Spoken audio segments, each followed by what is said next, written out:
Mesdames et messieurs, bonjour et bienvenue sur votre émission Bonjour le Bénin. Nous sommes heureux de votre fidélité, toujours renouvelée au programme de Bénin TV. Mesdames et messieurs, vous le savez, il y a quelques jours, le président, ou du moins l'ancien président de l'Assemblée nationale, Louis Vlavono, a rendu hommage aux anciens présidents du Parlement. Est-ce une façon de construire l'avenir en se basant sur le passé? Eh bien, dans cette logique, que fera le nouveau président de l'Assemblée nationale, Joseph Diogbenou? On sera donc amené à porter un zoom sur la question avec mon invité dans l'instant politique aujourd'hui, puisque l'actualité l'autorise. Eh bien, le président de l'Assemblée nationale a également commencé par mettre ses pas dans ceux de l'ancien président Louis Vlavono en organisant la cérémonie aux couleurs hier lundi. On va revenir sur tous ces sujets-là. Mesdames, Messieurs, vous savez, nous sommes dans le mois de l'amour et votre santé nous importe sur cette émission. Côté santé, comment est-ce que l'on arrive à tomber amoureux? Heureuse Danodé se pose la question et elle va nous apporter des réponses dans cette émission avec un spécialiste. Qu'est-ce qui se passe dans notre cerveau quand nous sommes sous l'emprise de l'amour, lorsque les sentiments nous envahissent? Comment est-ce que le processus au fond de nous se passe pour que nous soyons en mesure donc de ne pas vivre sans l'autre? La question, on va l'aborder dans Instant Santé. Et parlant toujours d'amour, Patrick Diossou nous propose dans le deuxième numéro du Boulevard vers le 14 février un zoom sur celui-là que l'on peut considérer comme le Zucker de l'amour, mais qui aujourd'hui est devenu le Zucker pour l'amour de Dieu. Jackie Rapon, vous l'avez deviné. Mesdames, Messieurs, voilà pour l'essentiel des sujets qui seront au menu de ce numéro de votre émission Bonjour le Bénin. Bonjour le Bénin que nous démarrons avec le premier acte qui est consacré à l'information et c'est génial Afouda Monsi Agboka qui assure.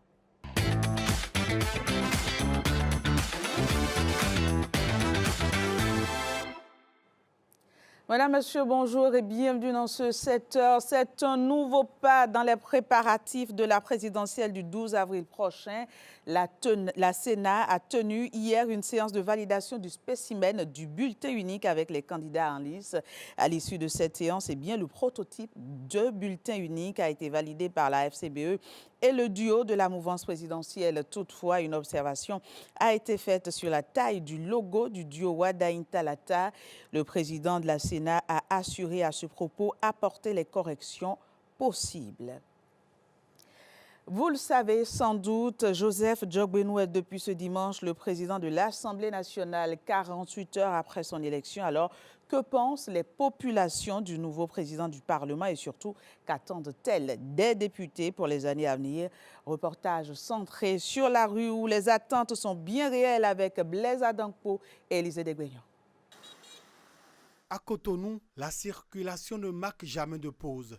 La ville vit à son rythme. Dans cette agitation quotidienne, une nouvelle page politique vient pourtant de s'ouvrir, l'installation de la 10e législature de l'Assemblée nationale du Bénin. À Porto Novo, au cœur de l'hémicycle, les députés ont pris place. À leur tête, un nouveau président, Joseph Diogbenou. Que retient la population de cette nouvelle installation? Je suis très content de cet homme, Joseph Diogbenou, qui a été élu président de l'Assemblée. S'il a été choisi comme le président de l'Assemblée, je pense que certainement c'est parce qu'il a la capacité. Il a la capacité, c'est pourquoi il a été placé à la tête de l'Assemblée. Moi, je trouve qu'il n'y a pas de souci, c'est bon. Les attentes envers les députés sont nombreuses. Ils n'ont qu'à penser à élaborer des décisions qui vont être à l'avantage du peuple. Qu'ils soient des députés patriotes, qu'ils ne restent pas seulement dans les quatre coins, qu'ils descendent et qu'ils prennent les avis des populations avant toute chose. C'est très important. Parce qu'ils représentent le peuple.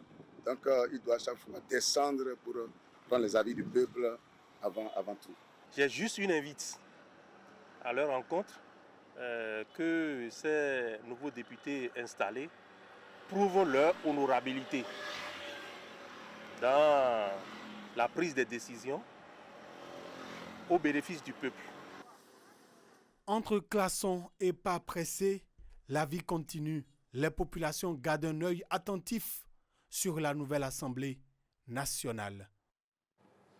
On en vient à cette question. Êtes-vous toujours sous l'effet de la flèche de Cupidon? La saison de l'amour est là. Samedi prochain, c'est le 14 février, jour de la Saint-Valentin. Moment où fleurs, cadeaux, douceurs et promesses sont emballés et vendeurs et acheteurs se livrent à une véritable course au portefeuille pour espérer vous voir atteindre le cœur ciblé. Car derrière la fête des amoureux, c'est une économie saisonnière qui bat son plein. Alors comment les marchés vivent-ils cette fièvre romantique à Cotonou? Quels produits font chavirer les paniers? Réponse dans ce reportage signé Giscard Akovi et Ariane Da Silva. Dans cette zone commerciale de Cotonou, l'amour prend la forme d'un bouquet. Entre les mains de Mouinat, près de son stand, les fleurs racontent la Saint-Valentin.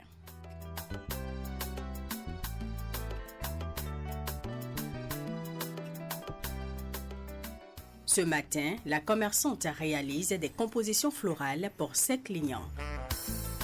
Depuis une quinzaine d'années, elle propose des articles et des coffrets spécialement conçus pour la fête dédiée à l'amour. Un savoir-faire qu'elle fonde sur la qualité avec des offres financièrement accessibles à sa clientèle. Les coffrets, ce n'est pas un seul article. Ça peut prendre 4 articles, 3 articles, ça dépend. Ce n'est pas beaucoup d'argent. Même avec 1000 francs, tu peux déjà offrir un cadeau qui va au moins apaiser le cœur de quelqu'un. Habituée depuis des années à l'effervescence de la Saint-Valentin, Mouinat constate pourtant une affluence encore timide cette année. On espère que d'ici peu, ils vont commencer par sortir. Il y a beaucoup de gens qui attendent le jour, la veille, l'avant-veille pour venir acheter.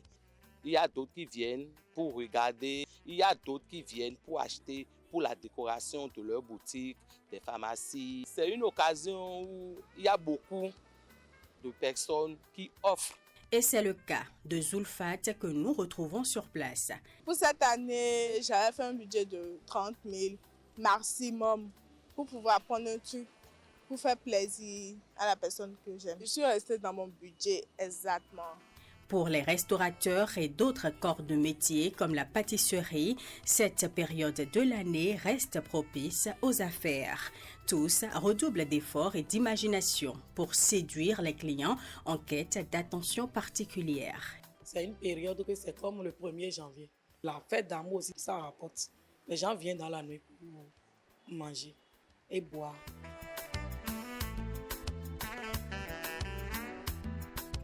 On a un peu de tout, effectivement, pour pouvoir aider chaque amoureux ou chaque amoureuse à trouver le cadeau parfait pour son partenaire. Aujourd'hui, les clients sont pointilleux.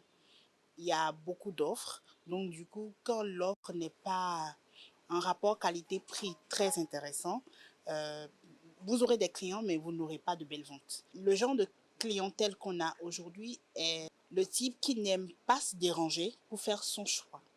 Donc, il veut du tout fourni. Donc, du coup, ça l'arrange quand il n'a pas à se déplacer et peut tout trouver en ligne sur un seul site ou auprès d'une seule personne et faire ses achats et se contenter de faire un momo. En attendant le pic de la Saint-Valentin, commerçants et artisans se tiennent prêts. Fleurs, douceur et attention particulière. À Cotonou, l'amour se met en scène en attendant le grand jour.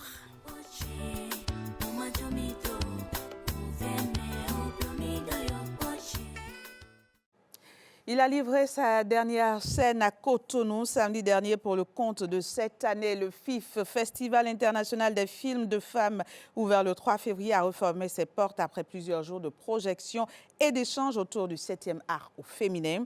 La cérémonie de clôture a été l'occasion de récompenser les meilleures productions de cette édition. On les découvre avec Victorine Bondé et Mariano Gankou. Ici, au pied de l'Amazone, culture, force et créativité féminine s'entremêlent. Des rythmes de tam-tam, des pas de danse puissants et chargés de symboles. Une scène forte à l'image de la soirée de clôture du Festival international des films de femmes baptisé la soirée des Amazones. En clôturant cette édition, nous ne fermons pas une porte, nous en ouvrons une autre, celle des projets à venir. Je souhaite que chacune et chacun d'entre vous reparte d'ici avec des images plein la tête, des idées plein le cœur et l'envie de continuer à soutenir le cinéma féminin. Pendant plusieurs jours, le FIF a proposé masterclass, table ronde et ateliers pour renforcer les compétences des femmes dans les métiers du cinéma. Ce soir, place au bilan avec la remise d'attestations et la distinction de 5 films parmi les 18 en compétition. Durant ces jours de projection, nous avons été témoins d'un cinéma audacieux, sincère, engagé. Les œuvres que nous avons vues témoignent d'une chose essentielle. Lorsque les femmes racontent leurs histoires, elles enrichissent le langage cinématographique et élargissent notre compréhension du réel. Les prix décernés sont prix Amazon du jury, prix Amazon du documentaire, prix Amazon du scénario, prix Amazon de l'interprétation et le prestigieux prix Amazon d'or qui revient à la réalisatrice nigériane Abessi Ahamie pour son film The Incredible Sensational Fiancé of Seyi Ajayi. I'm very happy, very surprised, humble, and I feel very grateful to have won for my short film The Incredible Sensational Fiancé of Seyi Ajayi. 5 jours d'échanges, de formation et de création viennent conclure une édition unanimement saluée comme une réussite. Très bel événement, je suis très fière.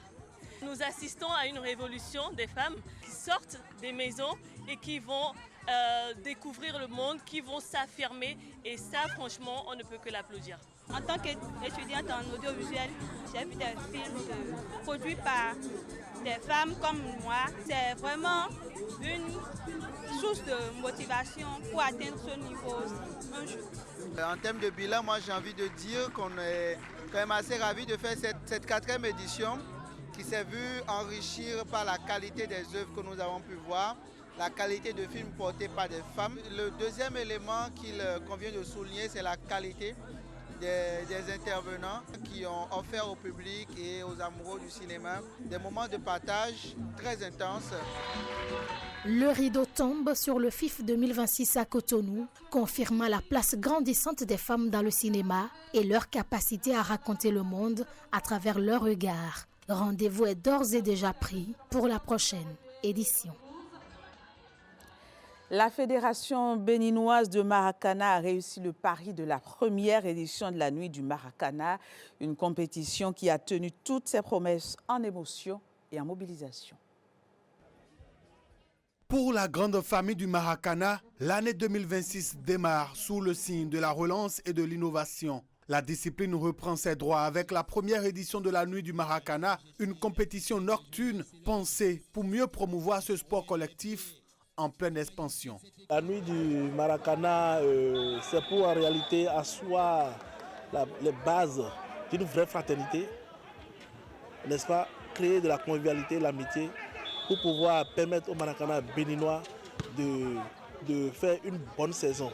De la tombée de la nuit jusqu'au petit matin, les rencontres se sont enchaînées dans une atmosphère électrique. À l'issue d'une finale très disputée, Pyramide Maracana Club s'impose face à une solide équipe de pro-stars. Bien en place tactiquement et efficace devant les buts, les vainqueurs l'emportent 2-0 et inscrivent leur nom au palmarès de cette toute première édition. C'est la joie tout autour de nous. Franchement, et nous tenons à remercier sincèrement tous ceux-là qui ont organisé cette nuit de Maracana. C'est le foot. Il faut un gagnant. C'est la finale, ça ne se joue pas, ça se gagne. Pour moi, c'est une première réussite. Avec cette première édition réussie, la Nuit du Maracana ouvre des perspectives encourageantes pour le développement et la valorisation de la discipline au Bénin. À la fin de ce bulletin, merci de l'avoir suivi. Rendez-vous demain. Alain, c'est à vous.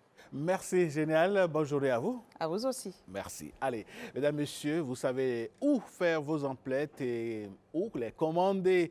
Merci à Génial pour le bulletin d'information. Mesdames, Messieurs, vous le savez, cette émission, c'est aussi un espace politique pour donner l'occasion à ceux qui analysent le monde de la politique de nous donner leur avis, leur analyse, leur vision de la chose. Et il faut dire que l'actualité nous en donne le droit. Voici le tapis qui installe notre invité.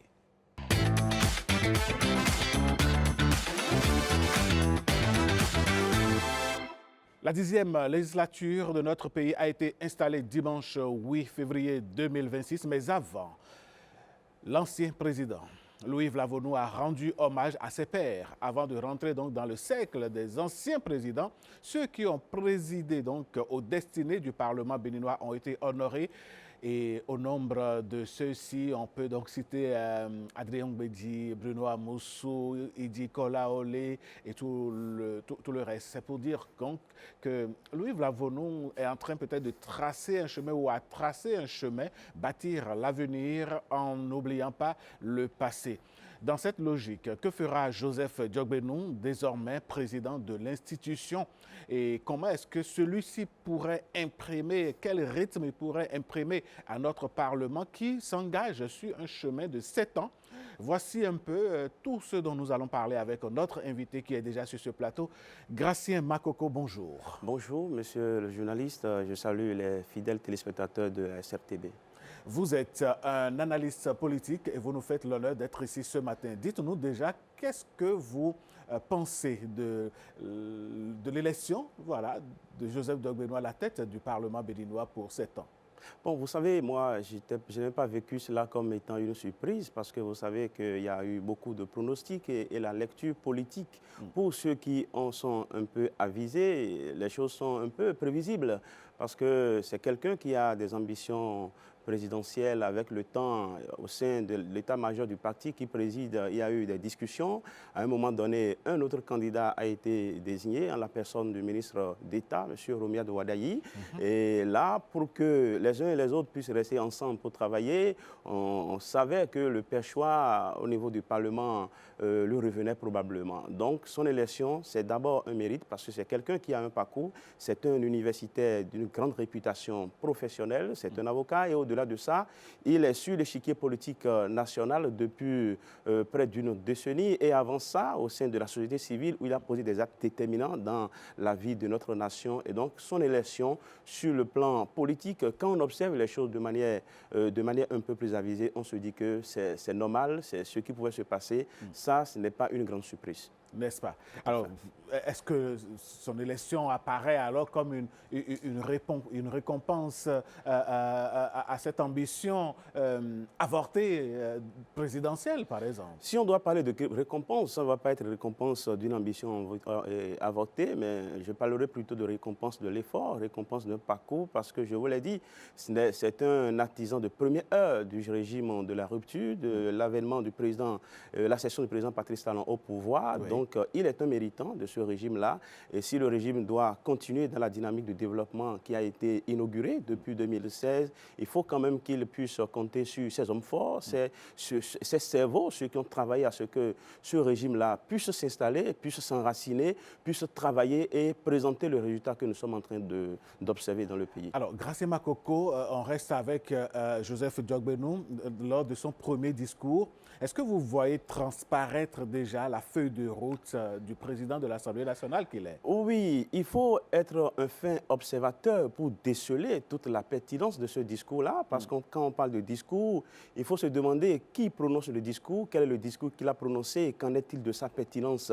Ce que je retiens fondamentalement, c'est lorsque le président nouvellement élu de notre hémicycle disait qu'à travers la fonction législative, ils vont réduire la souffrance de la population. Ça, c'est une nouvelle vision des choses. Parce que généralement, dans la conscience populaire, c'est le pouvoir exécutif qui apporte des solutions aux problèmes de la population. Mais aujourd'hui, on voit un président de l'Assemblée nationale qui chante de discours, qui chante de vision, qui estime qu'à travers la fonction législative, on peut corriger un certain nombre de choses, on peut réduire la souffrance du peuple. Et je pense qu'il a raison parce que lorsque, par exemple, on voit que la gouvernance pénitentiaire dans le pays, c'est un exemple que je prends, lorsque quelqu'un fait objet de détention préventive, il y a l'espèce de mineur, un mineur au Bénin, qui, la loi dit, il doit faire 12 mois de détention préventive. Voilà qu'il fait 2 ans, voilà qu'il fait 3 ans. On saisit parfois 5 ans. Il y a des gens qui font des dizaines d'années. Il y a des gens qui font des dizaines d'années. Donc,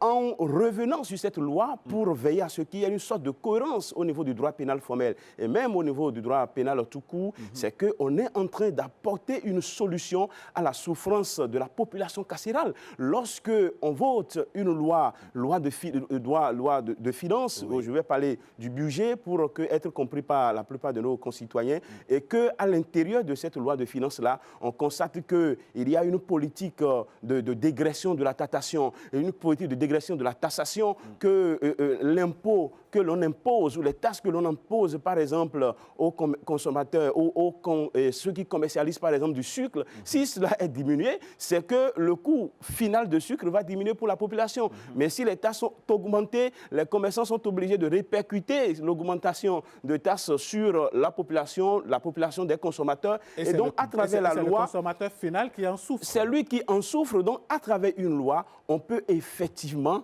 apporter des solutions aux souffrances du peuple. Et ça, c'est un nouveau paradigme et il n'est pas à la première expérience. Souvenez-vous, lorsqu'il a présidé la Cour constitutionnelle du Bénin et lorsqu'il a présidé cette Cour, il s'est inscrit dans une dynamique un peu différente que les gens n'ont pas forcément comprise parce que je vous prends l'exemple de cette histoire de loi portant retrait de droit de grève aux magistrats, aux personnels de la santé. Ce n'était pas compris, ce n'était pas accepté. Pourquoi? Parce qu'on était habitué à une interprétation entre griffes de conservateur. Mais lui, en tant que progressiste, pour rester en accord avec la dénomination de son parti politique, il a décidé d'interpréter le droit de grève autrement en disant droit de grève pour les magistrats, c'est vrai, mais ça ne peut pas exister sans être concilié avec le droit des citoyens, le droit des justiciables d'avoir accès à la justice. Droit de grève pour le personnel de la santé, oui, mais ce droit ne peut pas exister sans égard pour le droit des patients à se faire soigner par des médecins qui sont au travail. Donc, une sorte de conciliation. Vous voyez que cette manière d'interpréter, par exemple, le droit de grève est un peu différente de ce à quoi on a été habitué. Et la population n'avait pas forcément compris cette logique progressive dans l'interprétation du juge constitutionnel qu'il a été. Oui, mais dans le même temps, Gracien Makoko, il ne vous aura pas échappé que Joseph Diogbenou, en 2019, apparaît aujourd'hui dans l'imaginaire social comme monsieur certificat de conformité qui aurait été à la base de la non-participation à l'époque de l'opposition aux élections. Ce que je peux dire, c'est que dans le dialogue aux enfers entre Machiavel et Montesquieu, les vendeurs de shawarma n'ont pas participé à ce dialogue. Ça voudra dire qu'il y a certains débats. Lorsque vous voulez les faire, il faut d'abord s'assurer d'avoir un esprit illuminé. Il faut s'assurer d'avoir une certaine compréhension du droit. Il faut, parce que ce dont on parle, si vous n'avez pas une certaine compréhension du droit, souvenez-vous de Jean-Paul Sartre, lorsqu'il a été convoqué par sa femme devant le prélat de sa paroisse pour régler les histoires de conflits familiaux, de conflits, des histoires de couple, il a tout fait de dire, mais le prêtre, comment il peut trancher ces questions de famille, lui qui ne peut pas comprendre ce que ça signifie, ma femme m'a fait dos dans le lit. Ça, c'est une question fondamentale. Ça voudra dire que quand vous n'avez pas toutes les informations et que vous commencez pas à vous prononcer sur les choses, vous pouvez ne pas avoir la bonne posture. La question de certificat de conformité, dans la conscience populaire, il y a une interprétation qui n'est pas forcément vraie, qui n'est pas forcément fausse, parce que avant d'avoir un jugement... non plus. Tout à fait. Et donc, si, par exemple, le débat se faisait par les juristes, ceux qui s'y connaissent, les esprits illuminés du droit, vous allez voir que cette posture que le juge constitutionnel a eue dans le temps, peut-être que cela se justifiait en droit, peut-être que cela ne se justifiait pas. Tout ce qu'on peut dire est que quand on veut porter de jugement, quand on veut s'inscrire dans un débat, il faut s'assurer forcément d'avoir les moyens, sinon on croirait en train d'avoir raison, mais peut-être qu'on est en train de condamner quelqu'un à tort. Alors, on va laisser Joseph Diogbenou respirer un tout petit peu, mais avant lui, Louis Vlavonou a rendu hommage aux anciens présidents de l'Assemblée nationale. Ce geste, qu'est-ce que cela vous inspire? Il n'est pas bon que la mémoire des grands hommes disparaisse comme le ferait le sucre dans un verre d'eau.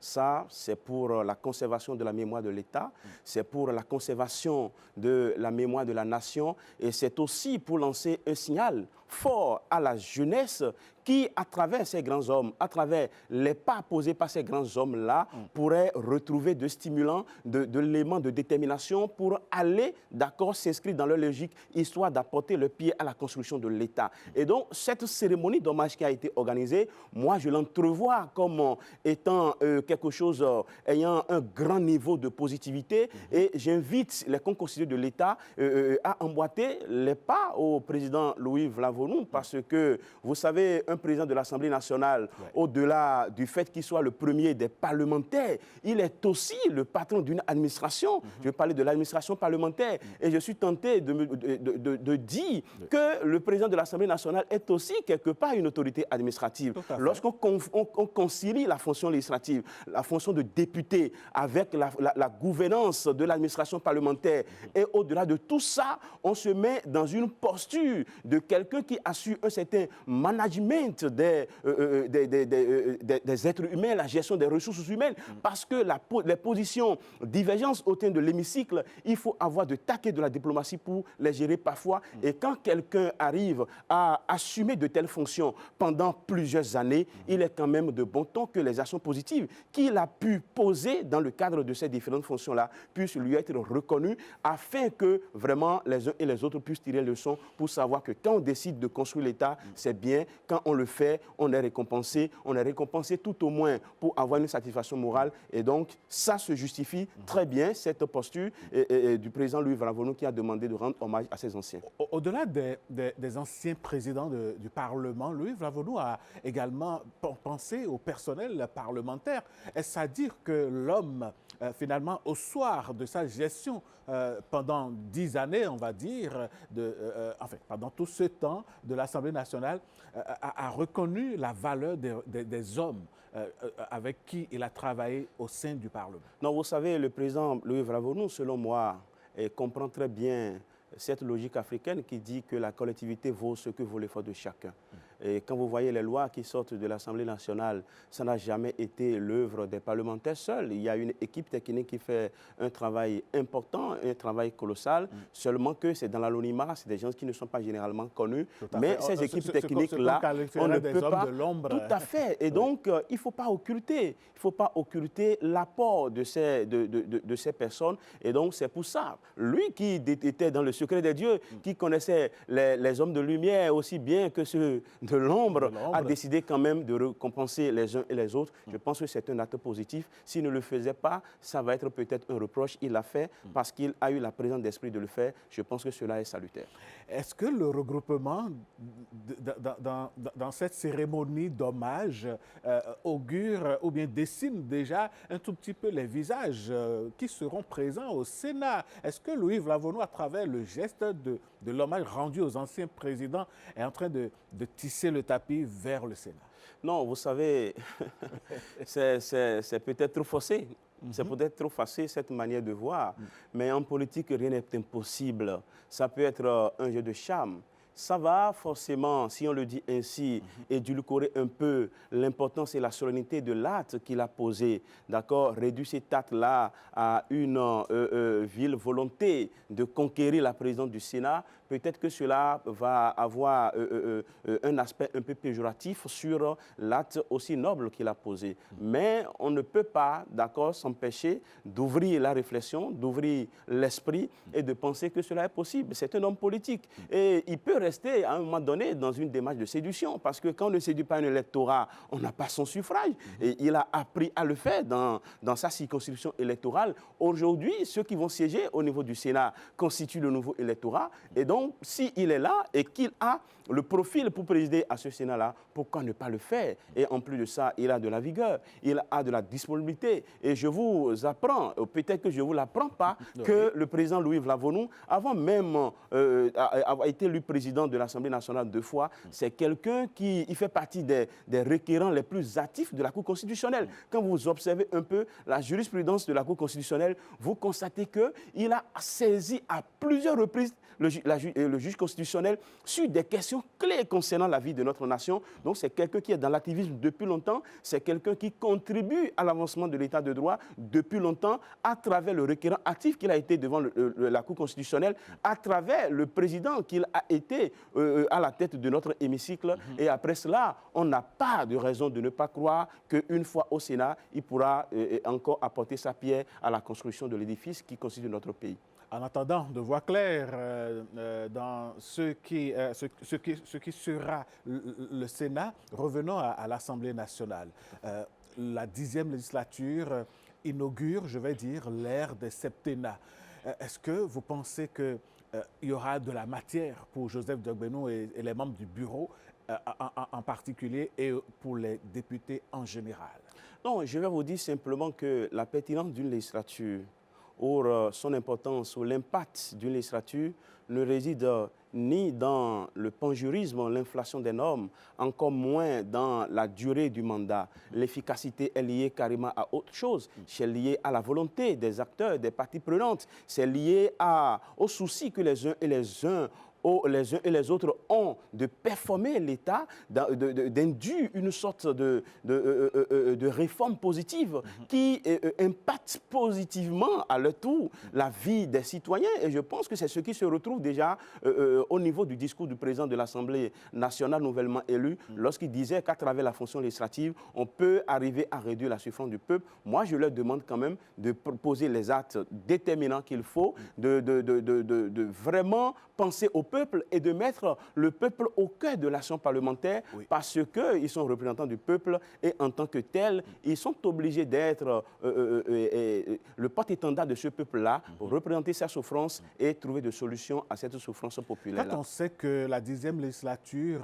va se positionner comme, disons, une institution sur laquelle devra se reposer le prochain président de la République, quand on sait que la majorité des actes du Parlement, c'est de voter des lois et de contrôler l'action du gouvernement, sur quel mécanisme, au-delà des lois, justement, le Parlement béninois, sous Joseph Diogbenou, entend diminuer la souffrance des populations, des Béninois, quelle que soit la source et quelle que soit l'intensité? Non, d'abord, il faut nuancer. Il faut commencer par dire que le pouvoir exécutif n'a pas à s'adosser sur un Parlement dans l'esprit bien compris de la séparation des pouvoirs. Chaque organe de l'État qui exerce une parcelle de pouvoir politique à sa mission reste dans son couloir, mais n'empêche que la collaboration qu'impose le bien-être de la population puisse être effective. Ça, c'est ce qu'il faut relever pour dire chacun dans sa mission. Il n'y a pas qu'un pouvoir s'adosse à l'autre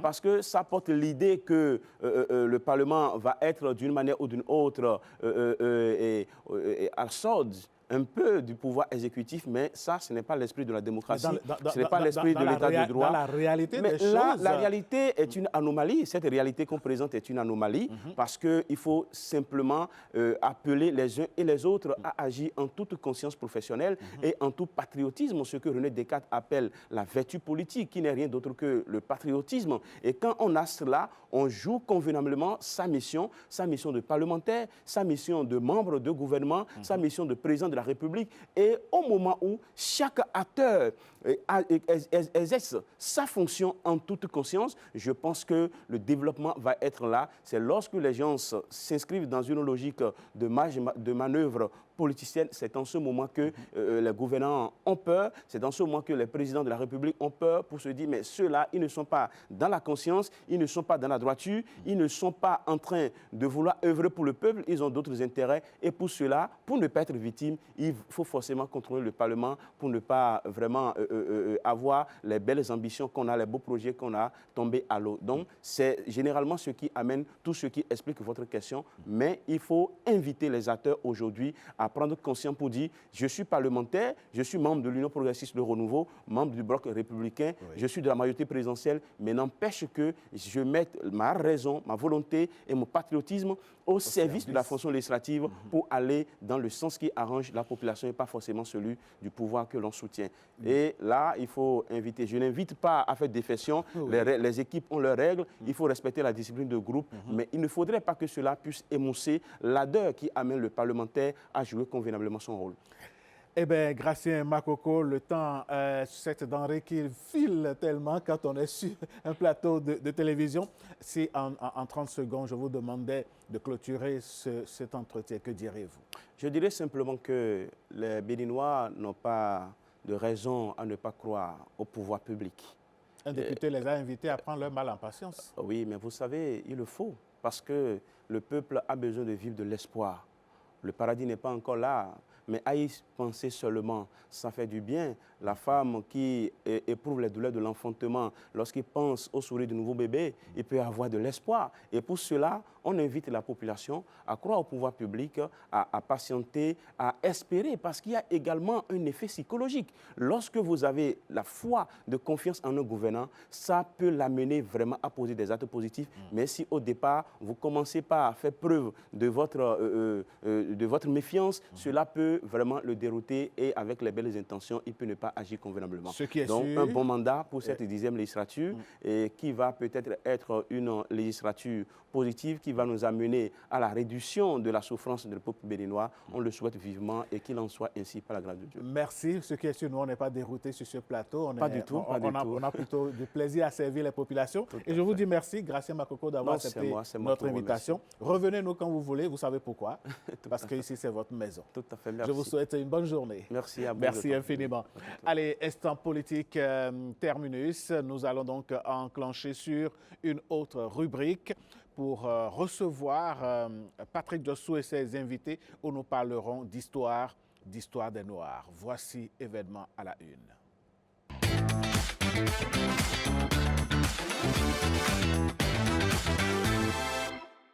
Le mois de février est consacré à l'histoire des Noirs. Black History Month, c'est ce que nous dit Patrick Jossou qui nous en parle avec son invité. Patrick, bonjour.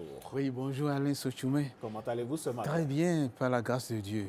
Il nous maintient en vie, il nous permet de jouir de cette fierté d'être noir. Voilà, et justement, vous avez choisi de parler de l'histoire des Noirs tout au long du mois de février, du moins en s'appuyant sur l'Institut, un institut qui est basé à Ouida. Oui, un institut basé à Ouida, c'est l'Institut Afrique Décide. L'Institut Afrique Décide a décidé d'accompagner ce concept de l'histoire du noir. C'est un mois, le mois de février, consacré à l'histoire du noir, de tous les noirs. Mais comment cela se passe? Comment on consacre un mois au noir, à la couleur noire, à la peau noire et à l'esprit noir? Oui, il faut dire que l'étude ou l'histoire des Noirs, en parler, l'étudier, date pratiquement déjà de 100 ans. Oui, voilà. Justement. Et 100 ans, ça fait quand même une centaine d'années. Pour l'année 2026, on va en parler avec qui? Avec quelqu'un qui est un spécialiste de tout ce qui est histoire autour de la diaspora, autour du concept de noir. Un spécialiste, un expert en histoire, un historien qui a travaillé déjà avec l'UNESCO, qui a travaillé avec les grandes institutions internationales. On l'appelle Dieudonné Nyamakou, le professeur. Bonjour, professeur. Bonjour, Patrick Jossou. Merci de nous avoir invités. Oui. Bonjour, professeur Nyamakou. Oui. Bonjour, professeur Nyamakou. Lorsqu'on parle de l'histoire du noir, juste pour planter le décor, qu'est-ce qu'il faut retenir de manière plate, l'histoire du noir, qui puisse garder en nous cette fierté d'être noir, cette fierté d'avoir la peau d'ébène? La première chose qu'il faut retenir, c'est que cet événement-là, quand on parle de l'histoire des Noirs, qui est le fondateur de cet événement? C'est un historien africain-américain qui, dès 1916, va créer le Journal of Negro History, donc la revue de l'histoire des Noirs, qui sera une revue fondamentale, en fait. Encore aujourd'hui, si on veut savoir ce qui est arrivé aux Noirs au début du XXe siècle et avant, il faut lire cette revue-là, les numéros de cette revue.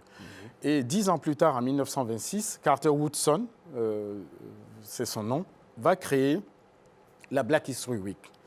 La Black History Month, parce que il estimait qu'il fallait au moins un mois sur le territoire des États-Unis pour faire connaître l'histoire des Africains-Américains.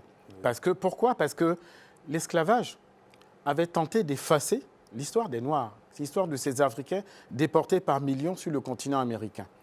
Et donc, Carter Woodson a estimé qu'il fallait, à travers des manifestations, des rencontres, des conférences, mais toutes sortes d'activités culturelles, magnifier l'histoire des Africains, montrer que ces Noirs-là des États-Unis avaient apporté une contribution majeure à l'histoire de l'humanité. Et donc, c'est ainsi que la Black History Week, la Black History Month va se déployer progressivement sur le territoire des États-Unis jusqu'aux années 1970, quand un président américain va en faire un événement officiel sur le territoire américain. Et d'autres pays vont suivre. La Grande-Bretagne va décider aussi, une dizaine d'années plus tard, dans les années 1980, d'institutionnaliser la Black History Month au mois d'octobre. Aux États-Unis, c'est le mois de février qui est consacré. Et puis, récemment, en France, la Black History Month aussi a été mise en place. Et aujourd'hui, alors au Bénin, il faut rappeler qu'il y a eu une initiative en 2020 au Bénin pour créer la Black History Month organisée par l'association Africa Mondo, dirigée par une afrodescendante, Mélina Seymour, qui a fait une édition. Malheureusement, il n'y a pas eu des éditions qui ont suivi.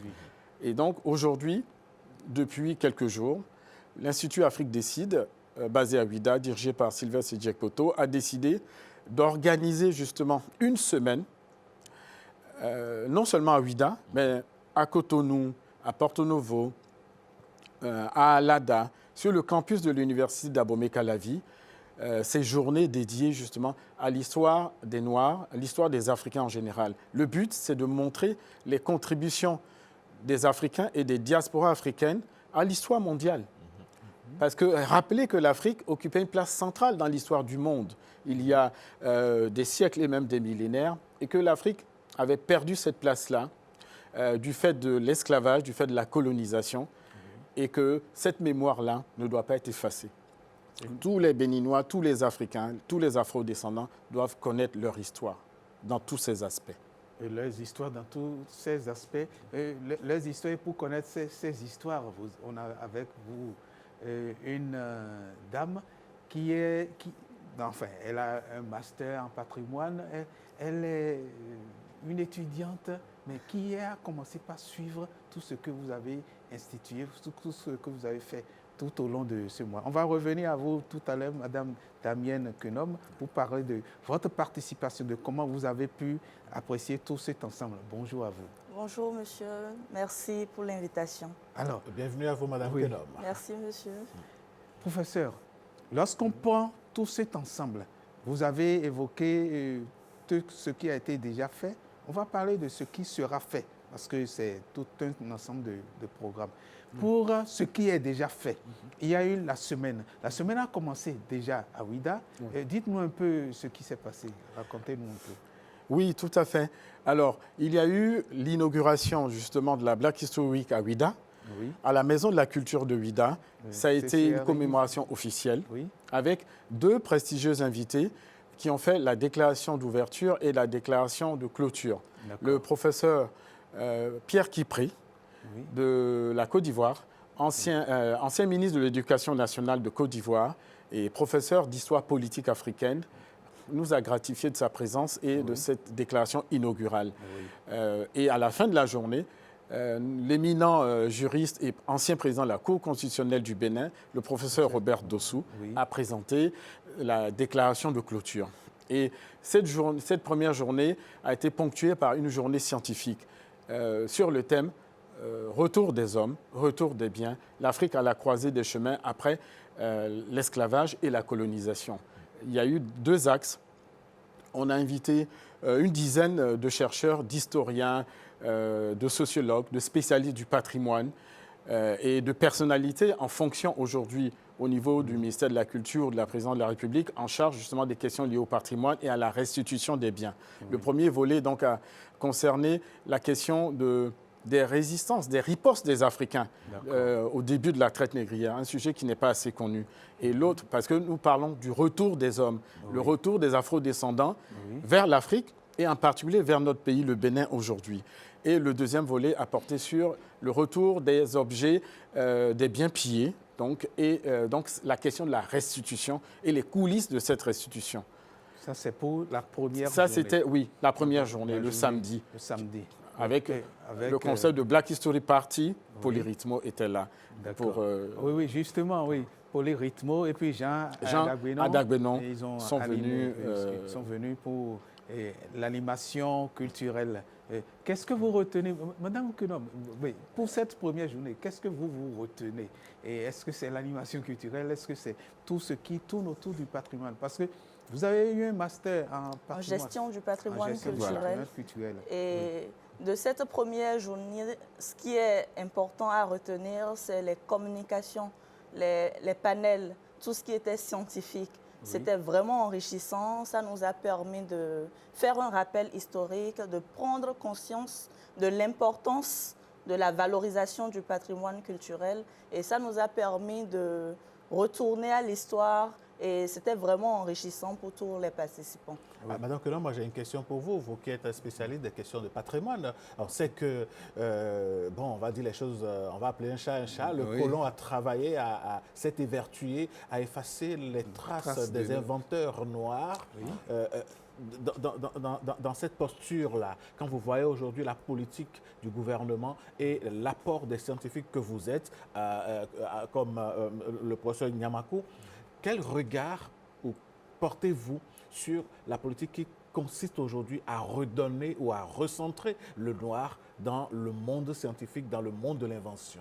Je pense que c'est tout à fait juste, cette politique-là. C'est une politique qu'il faut encourager parce que ça nous permet de revoir notre place dans l'histoire des nations. Ça nous permet de nous rappeler de notre importance, de l'importance des Noirs dans la construction des civilisations du monde. Et je crois que les politiques, en ce sens-là, sont vraiment encouragées et à mettre en œuvre.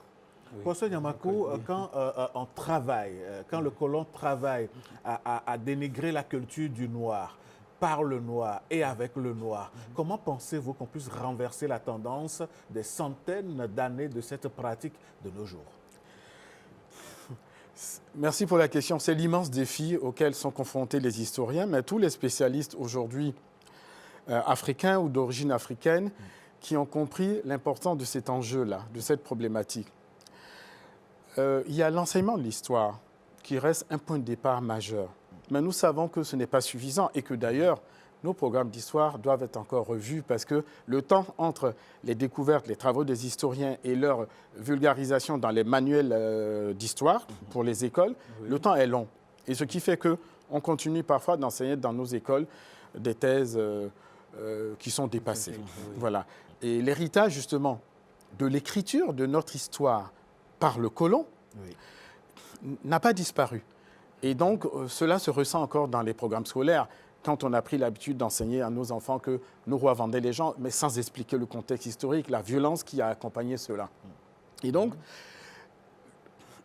mais l'enseignement de l'histoire n'est pas suffisant. Bien sûr, il y a les ouvrages d'histoire. L'UNESCO a fait publier, il y a quelques décennies, 8 volumes sur l'histoire générale de l'Afrique. Aujourd'hui, il y a le 9e et le 10e volume sur la diaspora. Et donc, tout cela contribue. Mais il y a des moments quotidiens qui sont importants dans nos sociétés, dans nos villes. Oui. La première chose, c'est les noms des rues. Tout enfant béninois, tout enfant africain qui est né dans une ville, dans un village où il y a des rues, des places qui sont nommées, son éducation, sa connaissance de l'histoire de son pays doit commencer par les noms des rues que ses parents vont lui expliquer. Malheureusement, dans notre pays, le Bénin, et y compris dans notre capitale, Porto Novo, les noms de rues sont encore les noms des colons, des administrateurs coloniaux. Il y a une avenue Gérard, comment il s'appelle, Colonel Dodds, à Porto Novo, à Ouida. Qu'on le veuille ou pas, Colonel Dodds, qui est un colon. Ou qui est un colon, bien sûr. C'est lui qui a dirigé l'armée française, qui a conquis le royaume du Dahomey par la guerre. Donc voilà. Comment pouvons-nous, 65 ans après les indépendances... On a encore place Lénine, on a encore place Bulgarie, voilà. Exactement. Donc cela fait partie justement, il faut décoloniser l'espace public par les noms de nos héros, les grandes figures de l'histoire nationale et de l'histoire africaine. Et puis il y a la télévision, les médias, les radios, la presse. Tous ces organes doivent accorder une place importante à la vulgarisation de l'histoire nationale et de l'histoire africaine. Mais au Bénin, nous avons une difficulté que nous sommes en train de régler. C'est que même malgré les nombreux travaux, mémoires et thèses des historiens béninois, nous n'avons toujours pas publié une histoire générale du Bénin. jusque-là. C'est quoi le frein? Qu'est-ce qui empêche ça? C'est les moyens. C'est les moyens parce qu'en réalité, depuis plus de 50 ans que l'Université nationale du Bénin existe, et on a eu aussi des Béninois qui ont été faire leurs études en Europe, en Amérique, etc., partout dans le monde, et qui sont spécialisés en histoire du Bénin. Ils ont publié des mémoires et des thèses. Mais la vulgarisation de ces thèses ne s'est jamais faite. Et des dizaines de thèses sur l'histoire de notre pays ne sont pas publiées. Parce que l'un des freins, déjà, avant même l'histoire générale du Bénin, c'est la publication des thèses et des mémoires. Le système d'édition dans notre pays est tel que la recherche, il y a le financement de la recherche, mais il y a le financement de l'édition. Et donc, le financement de l'édition pose problème parce qu'on demande au chercheur qui a passé des années à faire ses études et sa thèse, ses travaux, de trouver encore les moyens de financer la publication de sa thèse. Lui-même. Une thèse, vous savez, c'est 400 pages, c'est 800 pages, souvent c'est 2 volumes. Et donc, ça coûte énormément cher. Et même quand c'est le fait, c'est en quelques dizaines d'exemplaires ou quelques centaines d'exemplaires. Donc, le public béninois n'a pas accès à ces travaux-là. Ensuite, pourquoi on n'a pas écrit une histoire générale du Bénin? Au début, il fallait que les historiens béninois s'entendent sur ce récit-là national. De quoi nous allons parler, cette synthèse nationale, en fait de l'histoire nationale qu'il fallait faire. Depuis plus d'une dizaine d'années, le département d'histoire et archéologie de l'UAC, l'Université d'Abomey-Calavi, a décidé de rédiger l'histoire générale du Bénin. Plusieurs historiens rédacteurs ont été sollicités et la rédaction, le projet est en cours. Heureusement, mais d'autres pays nous ont devancés, comme le Sénégal. Est-ce que quelque part, il y a eu un manque de volonté politique, par exemple? Oui, il y a eu un manque de volonté politique, puisque nous avons vu que quand le Sénégal, les historiens sénégalais ont présenté plusieurs volumes de l'histoire générale du Sénégal et que ça a été diffusé dans les médias, les autorités politiques béninoises ont tout de suite...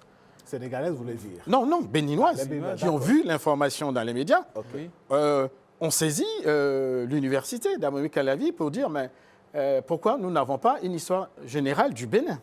Vous voyez, donc, dès lors qu'il y a eu ce déclic des autorités politiques, cela a encouragé justement les projets qui avaient été initiés depuis une quinzaine d'années même par le département d'histoire, mais qui n'arrivaient pas à se faire. Éclore. Parce que, en dehors des travaux disponibles, il faut actualiser aussi les thèses, il faut actualiser les travaux de recherche. Et l'histoire nationale, ce n'est pas seulement l'histoire des archives, des documents, c'est aussi l'histoire nationale qui est préservée dans les communautés, vous voyez? Parce que nos anciens royaumes avaient une façon de préserver l'histoire nationale du Bénin. Et donc, aujourd'hui, certains chercheurs avaient demandé aussi que soient financées des enquêtes sur le terrain, etc., pour enrichir les travaux qui avaient été faits. Donc, tout cela n'avait pas encore été... en fait, tous les moyens n'étaient pas à la disposition. Et, depuis 2 ans, le rectorat de l'Université d'Abomey-Calavi a reçu le collège d'historiens en charge de la préparation de l'histoire générale du Bénin et leur a proposé de soutenir le projet. Donc aujourd'hui, il y a un soutien des autorités rectorales et donc, un intérêt accru justement des autorités politiques pour que ce travail soit fait. Donc Patrick, on peut dire qu'il y a de l'espoir. Il y a de l'espoir que l'histoire du Noir ou des Noirs soit davantage connue et surtout celle du peuple béninois. Eh bien, on a encore quelques 30 secondes à accorder à nos invités. Le temps filant déjà. allons-y. Bon, alors, finissons par le programme. On a évoqué la journée du samedi. Maintenant, les autres programmes. C'est à travers tout le Bénin. Ce n'est pas seulement Ouida. Le programme du dimanche. Et puis, je crois demain, il y a encore un vernissage. Oui, tout à fait. Il y a eu... Le dimanche, par exemple, nous avons eu une marche mémorielle. Cette marche-là qui nous a permis de marcher depuis la place dite aux enchères jusqu'à... la porte du non-retour. C'était une marche silencieuse, ça nous a rappelé l'histoire et on s'est ressourcés. Après cette marche-là, nous sommes allés visiter un centre où le savoir-faire continue d'être conservé, avec le tissu bleu, par exemple, le tissu indigo. Oui, c'était sur le couleur d'Afrique, et puis nous avons visité. Et puis ça nous a permis de voir comment est-ce que nous pouvons conserver le patrimoine culturel. Et en dehors de cela, nous sommes allés faire des visites. Nous avons visité par exemple le temple des Pythons, et il y avait des émissions qui se faisaient avec... Donc c'est un Black History Week bien achalandé, bien sûr, meublé. Bien nourri en matière d'activité.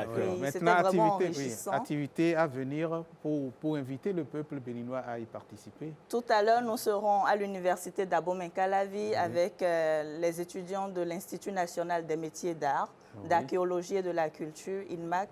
Et ce sera une causerie autour d'un livre très enrichissant. En dehors de cela, nous allons faire un tour à Ganvier. Ce qui est intéressant dans ce programme-là, c'est que nous allons vers les communautés et ça nous permet d'être au cœur des réalités.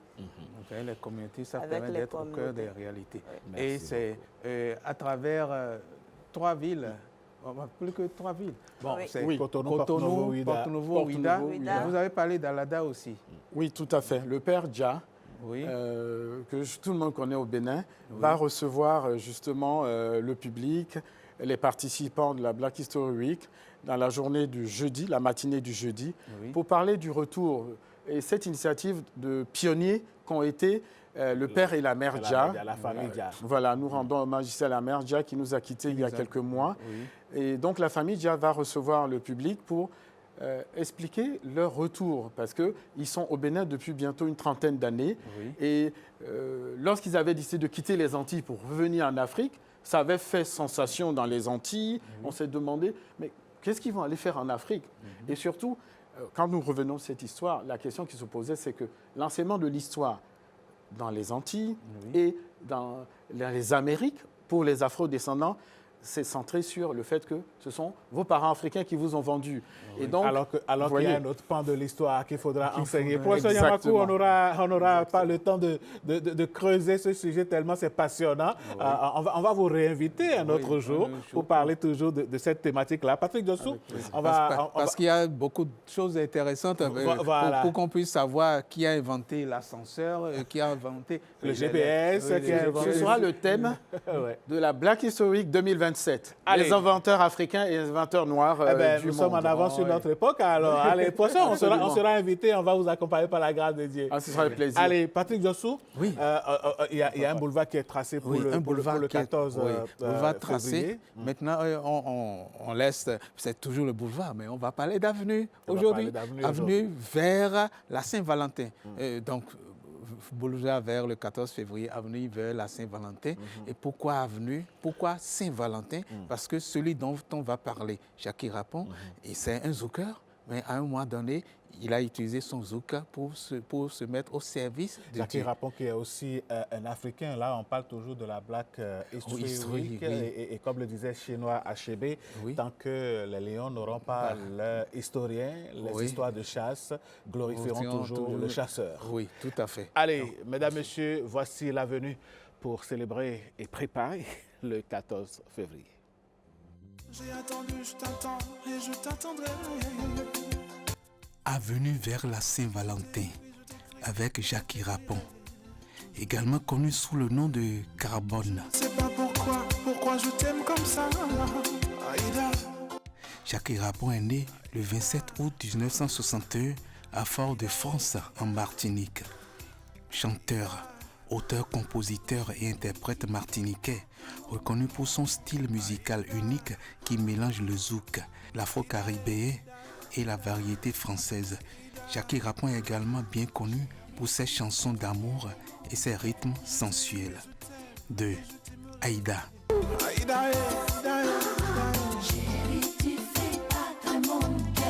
Ah, prends ton temps.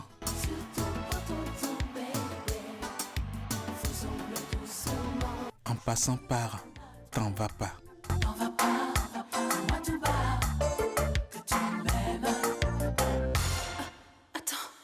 ces morceaux sensuels conduisent lentement, mais sûrement, vers le loisir du plaisir du désir. Je me noie peu à peu dans un va-et-vient.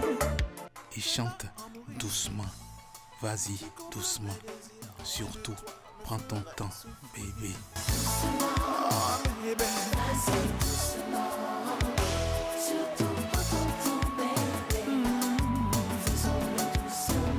Cependant, depuis 2015, Jackie Rapon a changé de cap et se consacre désormais à la musique religieuse, chantant pour Christ et pour les saints. J'ai choisi le Dieu de l'amour et je le suivrai toujours sans détour. Parlant justement de sainteté, retenons Jackie Rapon comme sous-cœur pour célébrer la fête de l'amour, la Saint-Valentin. Oh Dieu d'amour, je t'aime et je t'aime et je t'aimerai. Eh oui, l'amour qui s'annonce pour le 14 février, on va forcément le célébrer parce que serait la vie sans l'amour? Et l'amour nous fait vivre, c'est d'ailleurs la première loi de la nature. Aimez-vous les uns les autres, aimez-vous sans condition et surtout, aimez-vous profondément et passionnément. Nous, on vous aime, vous aussi, vous nous aimez. Et nous, notre amour, nous le prouvons parfois et surtout en parlant de votre santé. Et quand on parle de santé, c'est pluridimensionnel et vous allez le comprendre avec Madame Ladanonde que nous recevons avec ses tapis.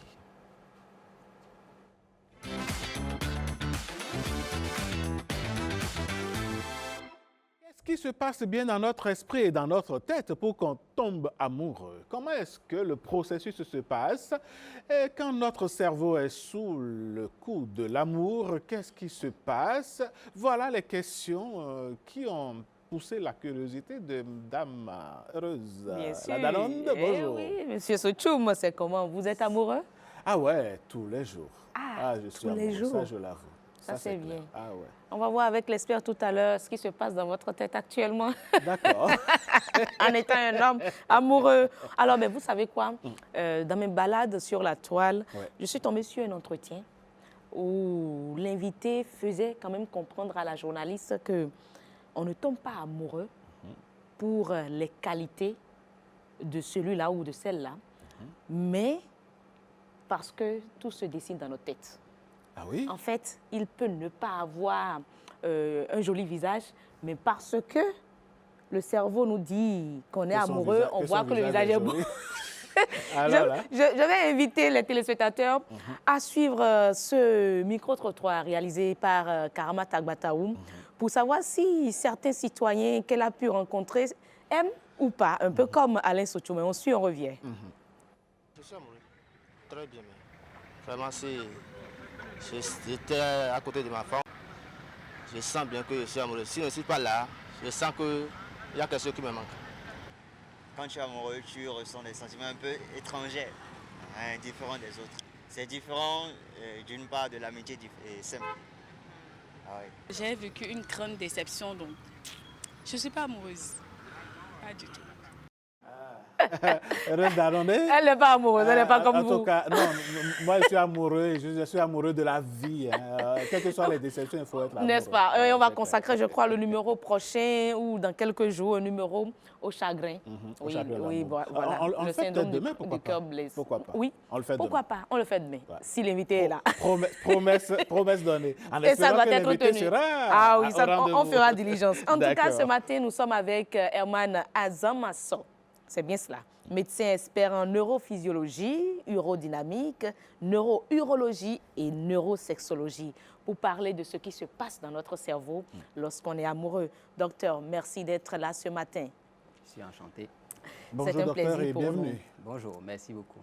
Alors docteur, dites-nous, quand on dit « je suis amoureux », est-ce que ça se passe déjà dans notre cœur d'abord ou c'est d'abord dans la tête, dans le cerveau? Oui, mais vous savez, le cœur vient bien après. Tout se passe d'abord dans le cerveau. Le cerveau fait un blackout tout de suite sur toute la partie qui est sociale, sociétale, et laisse une partie qui est complètement sur une certaine mémoire qui entre en œuvre et permet d'aller dans toutes les stratégies qui vont ensuite faire emballer le cœur. Le cœur. Donc, c'est le cerveau d'abord. La machine commence de là. Et comment ça se passe concrètement? Par exemple, au moment d'un coup de foudre. Donc, dans le coup de foudre, eh bien, l'individu perd complètement tout ce qu'il a comme repères, les repères qui lui permettent de dire telle personne, elle est attirante, telle personne, elle est belle, telle personne a telle qualité et tel défaut. Au coup de foudre, tous ces paramètres-là, on appelle le cortex préfrontal et le cortex frontal. En fait, c'est la partie du cerveau qui vous permet de dire, là, ici, nous sommes sur un plateau, je ne peux pas commencer à faire pipi sur le plateau. Vous voyez, tout ce que la société vous dit, non, vous ne faites pas, les normes qui sont déjà fixées. Alors, donc, cette partie-là va faire un blackout, va faire un grand stop, et le reste va prendre le devant pour vous dire, cette personne-là n'a plus aucun défaut, on n'a plus quelque chose à lui reprocher. Et donc, du coup, c'est l'attirance d'emblée, c'est la personne parfaite à l'instant T. Docteur, est-ce que c'est à ce moment que l'entourage commence par se poser la question de savoir qu'est-ce que tu lui trouves? Voilà. Oui, l'entourage peut poser cette question, mais vous n'en êtes pas gêné, vous n'êtes pas du tout embêté par la question. Vous trouvez tout est parfait, il n'y a rien qui manque. Parce que le cerveau vous enlève la capacité de pouvoir dire ceci manque, il n'y a pas ceci, ce n'était pas dans mes descriptions auparavant. Et donc, oui, donc comme je le disais, en fait, la personne peut ne pas du tout avoir ces qualités-là réellement, et c'est parce que le cerveau vous envoie ces messages-là que vous trouvez que la personne est belle, et l'autre, qui n'est pas du tout amoureux de lui ou d'elle, trouve qu'il n'est vraiment pas beau. Oui, vous savez déjà que quand on parle de beauté, c'est déjà relatif. Mais à l'heure précise, la partie qui prend le devant, ce n'est plus la partie qui, avec vous, avait fixé des critères pour la personne que vous désirez, que vous voulez, avec qui vous voulez faire la vie. Et c'est l'autre partie qui vous dit, celle-là, elle est déjà la parfaite parce qu'elle a quelques critères qui étaient déjà enregistrés dans une partie du cerveau auparavant qui se réveille et qui trouve que ces critères-là s'apparient un peu. Mais sans trouver tout ce qu'il y a dedans, tout ce qu'il attend comme perfection, les attentes de cette personne-là. Ça ne l'intéresse pas pour l'instant, mais elle a trouvé des liens. Et dès que ces liens-là sont réunis, il dit, vous êtes devant la personne parfaite et efface tout ce qu'il y a comme défaut. Elle est parfaite pour vous. Et vous y engagez. Vous n'avez de cœur, vous n'avez Dieu que pour cette personne-là. Est-ce qu'il y a des hormones qui interviennent là? Parce qu'on a également de ces personnes-là qui carrément sont dépendantes vous savez, le cerveau, celui ou celle qu'ils aiment. Le cerveau fonctionne, c'est un réseau d'hormones et de neurones, en fait, des cordes qui sont reliées les unes aux autres jusqu'à nos extrémités. Alors, donc, ces cordes fonctionnent avec des substances qui sont sécrétées pour pouvoir faire transmettre le message que le cerveau a vu. Cette personne, elle est belle, elle est la personne que je veux, va envoyer ça à tout le reste du corps. Je vous ai dit tout à l'heure que ça commence dans le cerveau et puis ça descend ensuite dans le cœur. Oui. Alors, pour que ça vienne dans le cœur, il faut que ça soit transmis. Et donc, cette transmission se fait selon, de passage à passage, selon les attaches qu'il y a par rapport aux neurones. Alors, donc, ces attaches-là utilisent des substances qu'on appelle des hormones ou des neuromédiateurs. Et donc, il y a de la dopamine. En fait, c'est un parterre. On ne peut pas tout citer ici. Moi-même, je ne connais pas tout. L'oxytocine. On va continuer à en découvrir. C'est vrai. De la dopamine, qui est l'hormone qui va amener à la gratification. C'est-à-dire que c'est l'hormone de la récompense. On a trouvé ce qu'on veut. On est récompensé. Vous voyez, quand vous faites un travail, vous avez bien fait le travail, vous êtes très content. Quand vous prenez votre téléphone et ça sonne, tin, vous avez des messages, vous lisez, vous êtes content. C'est cette hormone-là qui est sécrétée. C'est la dopamine. C'est de la gratification immédiate. C'est-à-dire, vous voulez quelque chose, vous l'avez. La meilleure stratégie pour la gratification, c'est la nourriture, la bouffe. Vous avez envie de manger, vous prenez, vous mangez mal. Des choses qui sont trop sucrées, des choses qui sont aussi. Donc, cette hormone-là va permettre de se sentir complètement... comment on va satisfait de l'autre? De la personne qu'on a en vue, malgré tous les défauts qu'il pourrait avoir. Oui, mais justement, vous pouvez pas voir. Docteur, comment est-ce que vous faites intervenir le cerveau? Au départ, quand la personne fixait les critères, c'est en accord avec le cerveau. Le cerveau et lui se sont entendus sur les critères. Qu'est-ce qui s'est passé pour qu'au moment fatidique, le cerveau décide de l'abandonner et de fermer le rideau et de ne lui faire voir que ce que lui décide qu'il voit? Qu'il voit. Le Créateur a fait l'homme à son image, on a dit, en fait, selon les Écritures saintes. Bien sûr. Et donc, dans cette image-là, il y a des choses qu'on n'a pas encore complètement cernées.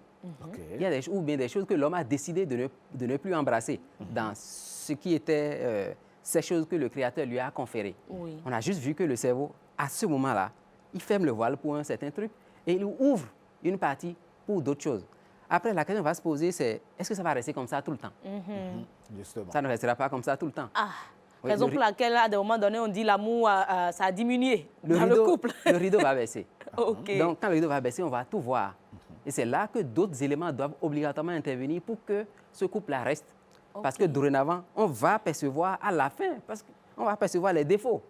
Et c'est à partir de ce moment que les conjoints commencent à dire, mais tu n'étais pas comme ça, tu m'as caché des choses pendant qu'on était en amitié ou en fiançailles. Oui. C'était un mirage depuis le début, en fait. Ça y ressemble. OK. Mais ça se fait comme ça. C'est ça. C'est naturel, vous voulez dire? Le cerveau l'exprime comme ça. Notre cerveau a été fabriqué pour, en fait, rechercher tout ce qui est urgence et peur. OK. Il est fabriqué comme ça. D'accord. De sorte que nous soyons capables de nous protéger. Vous voyez, quand une voiture vous fonce dessus, vous n'avez rien à faire. Vous courez pour sortir, pour quitter là. Mais je voudrais quand même, vous avez parlé tantôt de la dopamine. Je voudrais qu'on parle également de l'ocytocine. L'ocytocine. Et également de la sérotine. On entend souvent parler de ça. Voilà. Sérotonine, voilà. Comment est-ce que ça se manifeste? Il paraît que l'ocytocine est l'hormone de l'attachement. Ce qui fait que on se voit, je ne vais pas dire dépendant, mais on ne peut pas se passer de l'autre. Comment ça se passe concrètement en nous? En fait, l'ocytocine va permettre, durant le moment du coup de foudre ou le moment où l'amour est en expression, va permettre à l'autre tout de suite, non seulement elle vous désire, veut s'attacher tout de suite à vous, veut rester avec vous. C'est la partie qui va rassurer, qui va donner de la sécurité dans cette démarche, la nouvelle démarche dans laquelle vous vous êtes introduite. Et donc, cet hormone-là va permettre à l'homme d'avoir envie de rester, d'avoir envie de se sentir en sécurité, de se sentir à l'aise, d'être tranquille. Alors que la partie sérotonine va permettre, en fait, c'est la même hormone qui est utilisée dans les dépendances. Ça vous rend dépendant de la personne dorénavant. Et donc, quand vous entrez dans cette dépendance, ça va faire que, vous voyez, on est parti de l'amour. On a dit l'amour, attachement et dépendance. Tout le cercle est ensemble maintenant pour que vous puissiez rester ensemble. Mais donc, comment expliquer que ces hormones-là, je ne vais pas dire baissent ou disparaissent pour qu'on se réveille après? Au fil du temps. Oui. Vous savez, le cerveau ne peut pas rester aux aguets toute la vie. Ce n'est pas possible. Il va s'épuiser. Donc, les substances vont se sécréter jusqu'à épuisement. Et puis, le cycle peut à nouveau reprendre. Donc, ça va s'épuiser à un moment donné. Maintenant, la question, c'est comment on fait pour pouvoir rester ensuite? En fait, il y a le premier comportement dont on a parlé. Après, le cerveau doit maintenant se rééduquer. Maintenant, pour pouvoir permettre que tout ce qui est mis en place continue à vivre. Et donc, va s'adapter, va trouver des stratégies de la communication, de la collaboration. Et c'est là que la société intervient, les autres sciences interviennent. Oui. Oui, mais moi, j'ai une question pour notre invité. Vous avez parlé de l'hormone qui permet de s'attacher. Cette hormone qui permet à Papa Maël de s'attacher à Maman Maël. À Maman Maël. Qu'est-ce qui pourrait se passer après? Qu'est-ce qui explique le fait que Papa Pierre finit par se séparer de Maman Pierre? La question, c'est de savoir, est-ce que les hormones là ont disparu? Oui. On a dit tout à l'heure que les hormones ne disparaissent pas, mais on a dit que l'explosion hormonale qu'il y a lorsqu'on est tombé amoureux, l'explosion va s'estomper à un moment donné. Quand ça va s'estomper, ce n'est pas parce que l'hormone n'est plus là-bas, mais pour que ça dure dans le temps, pour que le cerveau puisse tenir, il faut aller dans une certaine rééducation. Et donc, dans cette rééducation au niveau cérébral, où le cerveau va trouver maintenant des stratégies pour maintenir pour maintenir sans le flux hormonal qui vous attache. Et on trouve des stratégies pour que ça reste. Est-ce que dans ce contexte-là, les conjoints ont un rôle à jouer? C'est ça. Ce n'est pas spontané, comme ça a commencé au départ. Cette rééducation-là, on va contribuer. On va travailler pour. Et donc, ça va passer par tout ce qui est, comment on va appeler ça? Les actes qui disent que je vous aime. Ouais. Tous les actes on est dans la période de février, vous allez commencer à parler des roses, vous allez commencer à parler des petits gestes. On en a commencé par parler d'ailleurs. Et c'est tout ça qui va contribuer à la fin. Le toucher, l'acte sexuel. Si vous êtes ensemble et que vous ne vous touchez plus, vous n'avez plus d'acte sexuel, c'est clair que tout va s'estomper. Ou bien si pas maladie, il y a ci et ça. Il faut que d'autres paramètres de la société, de cette rééducation vous permettent de pouvoir rester et de dire on va se battre ensemble, on va régler les problèmes pas à pas, on va faire ci. Il y a quelqu'un qui cherche à savoir si le stress, l'anxiété et même les conflits au sein du couple peuvent bloquer tout ce système dont vous parliez. Absolument. On avait dit tout à l'heure que le cerveau est fabriqué pour nous protéger. Le Créateur, quand il a fait, c'est pour que les animaux sauvages ne nous dévorent. C'est avec la civilisation, tout souvent, on a trouvé les stratégies pour que nous puissions être plus protégés de ces animaux-là. Et donc, le cerveau a toujours été pareil. Quand vous êtes stressé, le cerveau humain réagit comme si vous avez un lion devant vous qui va vous dévorer. Exactement comme ça. Alors, donc, il faut pouvoir baisser le niveau de stress pour dire non, je n'ai pas un lion ici, j'ai quelqu'un en face de moi avec qui je n'ai pas encore trouvé les terrains d'entente et on va trouver ça ensemble. Et donc, oui, quand c'est le cas, quand vous êtes stressé, quand vous êtes anxieux, ça ne fonctionne plus. D'accord. Ben, vous êtes neuro-urologue. On a dit quel est le lien qu'on pourrait faire entre le désir sexuel et le cerveau amoureux? On a dit qu'il y a l'attachement. Oui. On a dit qu'il y a la dépendance. La dépendance. Il y a tous ces éléments-là qui vous attirent. Et dedans, il y a le désir. En réalité, ces choses qu'on a dites avec les hormones-là activent en réalité dans le cerveau des territoires qui sont exactement les mêmes que pour la sexualité. Donc, les aires ou les zones du cerveau qui s'allument à l'imagerie fonctionnelle, IRM fonctionnelle, quand l'amour est là, c'est les mêmes zones qui s'allument quand le désir sexuel est là. Donc, l'espace est déjà là, le contexte est déjà créé et l'attachement, le toucher qui va aller avec, va éveiller complètement le désir en vous. Et ça va donc... Donc, ça se justifie lorsque tout ça s'estompe et qu'on n'a plus, où on ne désire plus l'autre sexuellement. Oui. C'est carrément lié. Oui. C'est les mêmes zones que le cerveau utilise, c'est les mêmes neurones, les médiateurs vont un peu changer, d'accord, et qui permettent d'avoir exactement l'acte sexuel. C'est la même chose que pour la naissance de l'amour.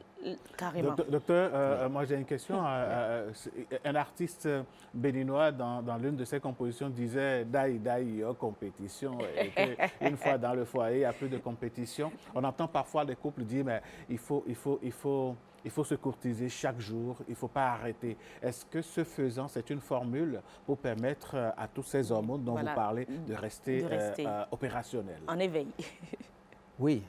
On a dit que les hormones, c'est des substances qui sont sécrétées dans le cerveau tout le temps. Je vous ai dit tout à l'heure, quand vous prenez votre téléphone, ça sonne tim, vous lisez, la dopamine est sécrétée. Quand vous recevez Momo, par exemple, ou la lettre de votre compte qui est crédité, vous avez la satisfaction. Oui, mais vous savez, ça c'est déjà Momo. Momo, vous savez que vous gagnez quelque chose tout de suite avec. Juste le message juste que madame vous a écrit un petit message ou que moi je vous ai écrit un petit mot, ça fait sécréter de la dopamine. Quand vous êtes sur TikTok et vous défilez, vous sécrétez une quantité extraordinaire de dopamine. Et donc ces hormones sont déjà là et on l'utilise à tout vent. Des hormones sexuelles que vous déclenchez avec votre téléphone, vous voyez, c'est déjà compliqué.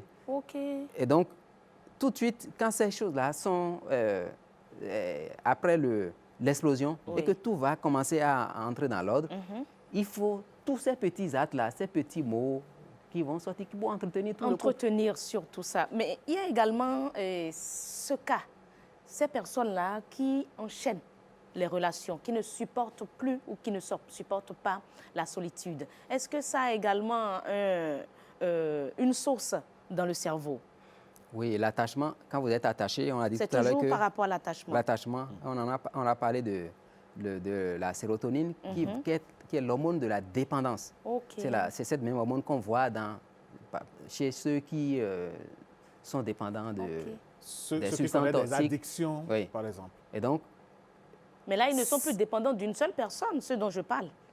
Oui, ben non.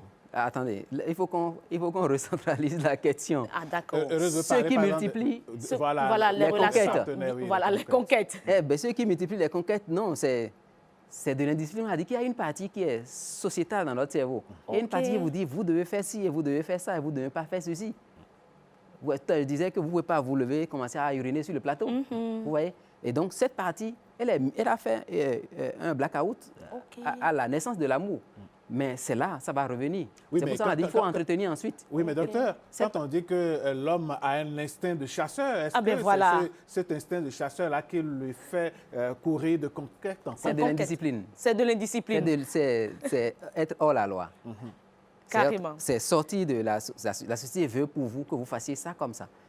D'accord? Oui. Si vous sortez, vous allez faire ce que vous voulez. Vous êtes un hors la loi.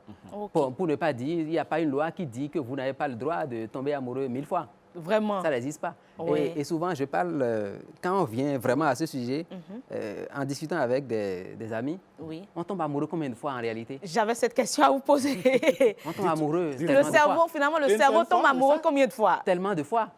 Plusieurs fois. En réalité, quand j'en parle, je parle du fait que moi, je suis tombé amoureux la première fois au CE2. Ah, la première fois. Au CE2, ça veut dire que vous êtes tombé amoureux encore d'autres fois. Oui, mais docteur, est-ce que là, vous n'êtes pas en contradiction avec vous-même? Si on tombe amoureux plusieurs fois et que, est-ce que le cerveau est normal? Les conquêtes sont de l'indiscipline, finalement, qu'est-ce qu'il faut comprendre, docteur? Merci, la partie préfrontale et frontale du cerveau, en avant comme ça, là, le front là, ce qui est dessous là et ce qui est juste après, vous dit, vous devez faire ça. Vous ne devez pas faire ça et vous ne devez pas faire ça. D'accord. Cette partie-là, accompagnée de tout ce qu'on reçoit de l'éducation, des religions, font qu'on se discipline et on canalise l'énergie sexuelle sur des problématiques définies. On ne peut plus, dorénavant, il n'y a aucune religion ou aucun éducation qui vous dit qu'il faut multiplier les conquêtes. Vraiment. Ça n'existe pas. Vraiment. Vous voyez, c'est tous ces éléments-là qui vont nous permettre d'être des gens cohérents, des gens qui ont des principes, des gens qui sont orientés sur des objectifs. Attention, c'est vrai que le temps nous prend au collet, mais quand une religion dit par exemple qu'on pourrait aller jusqu'à 4 femmes, est-ce que ça ne fait pas 4 conquêtes? Est-ce que c'est de l'indiscipline? Ça fait 4. Cette religion-là l'a autorisé. Oui. À nous aller. C'est 4, ce n'est pas 1000. Donc, ce n'est pas plusieurs conquêtes. Tant qu'on n'est pas à 1000. Tant qu'on n'est pas à 1000. Et j'en connais tellement. Oui. J'en connais tellement qui sont dans cette religion-là, qui sont contre une deuxième. Tout à fait. Ils veulent un point final. C'est vrai. Vous savez, au-delà de tout... Et ça dit que le cerveau ne peut pas aimer plus d'une fois. Non, ce n'est pas ça. Le cerveau est capable d'aimer 1000 fois comme tous les autres cerveaux. Donc, ils ont fait blackout sur un aspect du cerveau. C'est juste que l'éducation, la partie préfrontale et frontale vous dit, vous devez aller dans ce sens et vous ne devez pas aller comme ceci. Et après, il y a la décision personnelle, l'engagement que chacun se prend pour la suite. Ah ben, alors, finalement, pour terminer, docteur, ça me dit que tomber amoureux, c'est carrément de la chimie. C'est de la biochimie de A à Z. Pure et simple. Oui. Après ça, pour maintenir cela, il faut maintenant de l'exercice, il faut de la rééducation, il faut de la discipline, il faut des décisions derrière des engagements. Parfait. Merci beaucoup, docteur.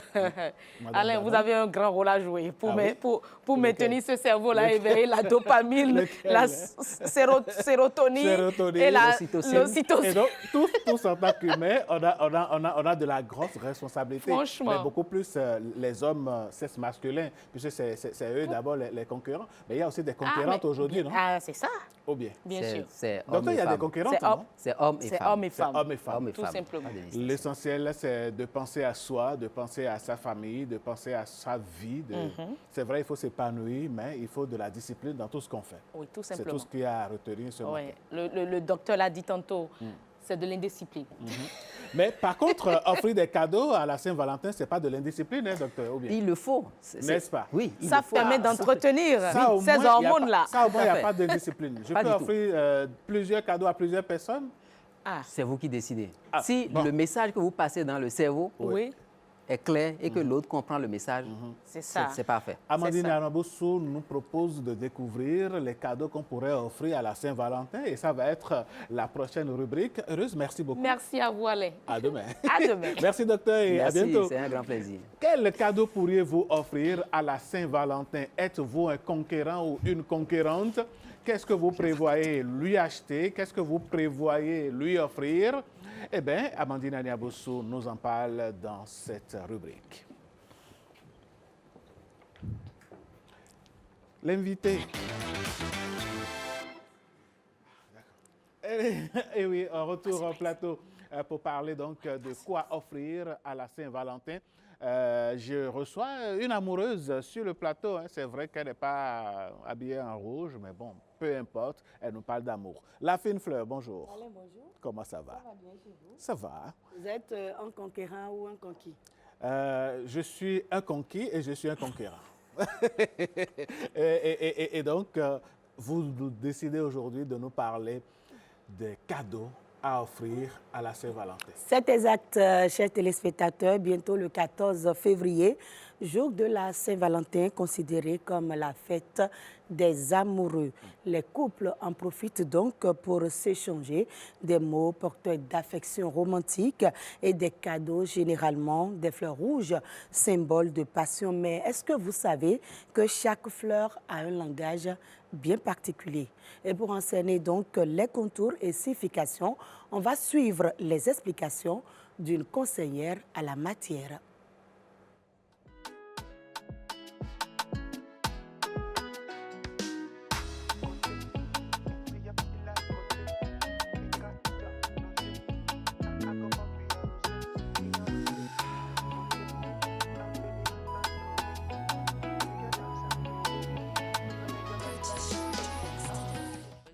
Associée à l'amour parce que vous voyez l'aspect de la rose, elle comporte des épines et comme on dit l'amour c'est pas tous les jours rose, voilà.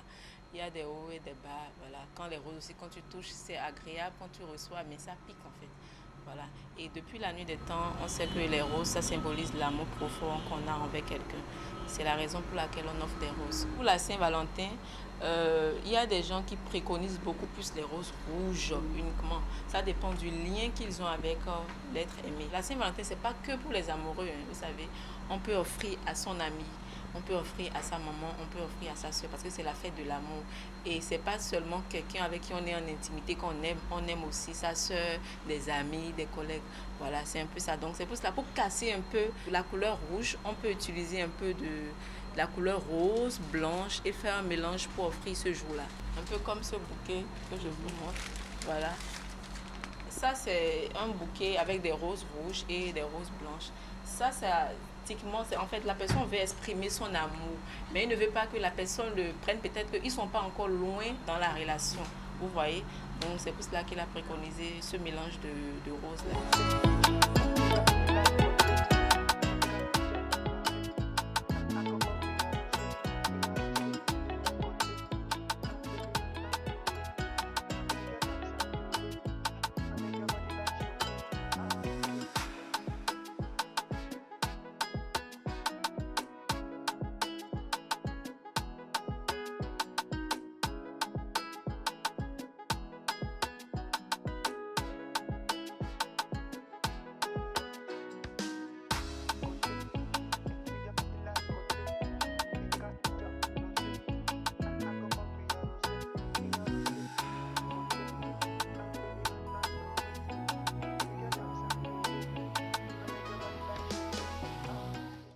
Un mélange de rose rouge, blanche et des gypsos. On peut faire un mélange de rose rouge et de rose rose. On peut faire un mélange de rose blanche, de rose rose et de rose jaune. En fonction de la couleur qu'on met dans le bouquet, ça a sa signification. Si je prends un bouquet, je mets de la couleur rose, je mets la couleur blanche, je mets un peu de gypso. Ça veut dire j'affectionne la personne, j'ai du respect pour la personne. Parce que déjà, il y a la rose blanche qui signifie la pureté et le respect. Il y a la rose rose qui signifie la tendresse et l'affection.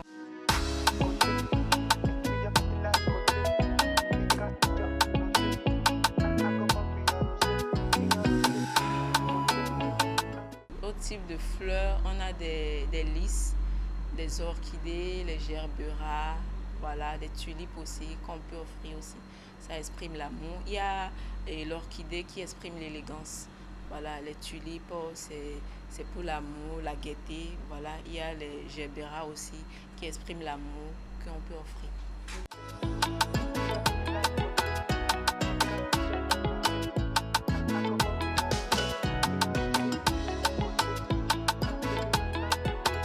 Le Béninois aime beaucoup les fleurs naturelles. Ils aiment beaucoup. Ils aiment les fleurs. Ils aiment les roses, les plantes et tout. Ils aiment tout ça. Seulement qu'ils n'ont pas la culture du cadeau floral. C'est-à-dire, quand ils veulent faire un cadeau à quelqu'un, ils ne pensent pas déjà au bouquet, aux plantes. Pour eux, c'est le pain, parfum, chocolat. Alors qu'on peut offrir un bouquet à son bien-aimé, un parent, le patron. Mais je pense que de plus en plus, les mentalités sont en train de changer parce qu'il y a beaucoup de Béninois qui commandent pour leur chéri, le patron, les parents. Et ça fait plaisir.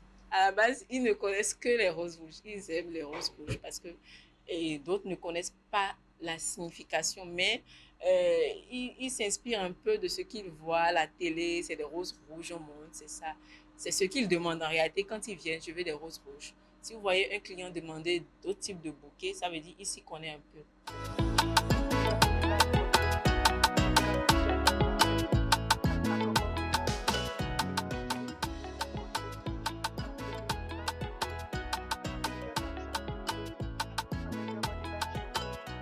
En fait, je t'offre une rose. C'est que j'ai eu un coup de foot pour toi.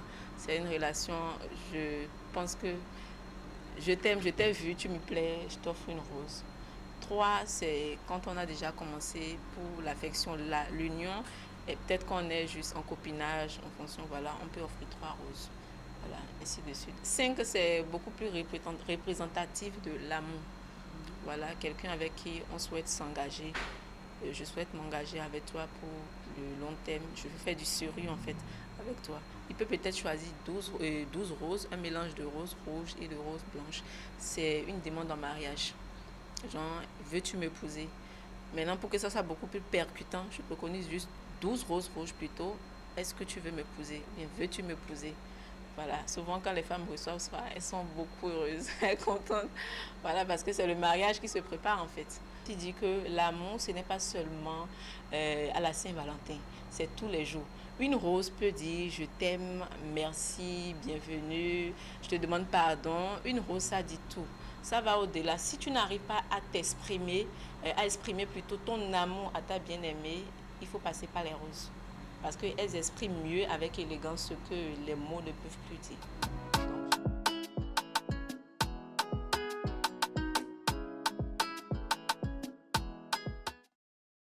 L'univers des fleurs avec la fine fleur. On se retrouve dans le jardin. Vous l'avez compris, Alain. Oui. C'est ça que vous avez aimé. Donc, désormais, vous n'allez plus offrir des fleurs au hasard. Il faut comprendre la signification avant de l'offrir. Et le nombre de roses, par exemple, que vous offrez a une signification. Mais il faut dire également que, outre les fleurs et autres, on peut déjà offrir également bien d'autres cadeaux à son amoureux. Et nous en parlons d'ailleurs avec notre invitée, Madame Folake Ali. Bonjour à vous. Bonjour. Comment vous allez? Je vais bien, merci. Et vous? Madame Folake, bienvenue sur ce plateau. Merci. Dites-nous déjà ce que les fleurs symbolisent pour vous, par exemple. Les fleurs, pour moi, merci. Oui. Les fleurs, c'est l'expression d'un attachement à une personne. Ça peut être une amie, un conjoint ou une personne à qui vous vouez une certaine affection. Donc, les fleurs, pour moi, c'est... Quand on m'offre des fleurs, je suis très contente. Des fois, vous tombez sur des personnes pour qui ça n'a pas de valeur, mais vice-versa, ça dépend de chacun. Moi, j'adore les fleurs. Et quand on me les offre, je suis en extase. Vous les aimez naturelles ou artificielles? Peu importe le genre. Le plus important, c'est qu'on vous offre des fleurs. Voilà, c'est l'intention derrière qui importe. Voilà. Et à part les fleurs, quel autre cadeau on peut offrir à la Saint-Valentin? Alors, à la Saint-Valentin, de façon classique, vous pouvez offrir par exemple des parfums, des bougies parfumées, des bijoux pour les femmes. Et quand il s'agit des hommes, il peut s'agir par exemple des tenues, un tissu, ou des manchettes. En fait, les cadeaux se font en tenant compte de la personnalité de celui ou celle qui reçoit cela.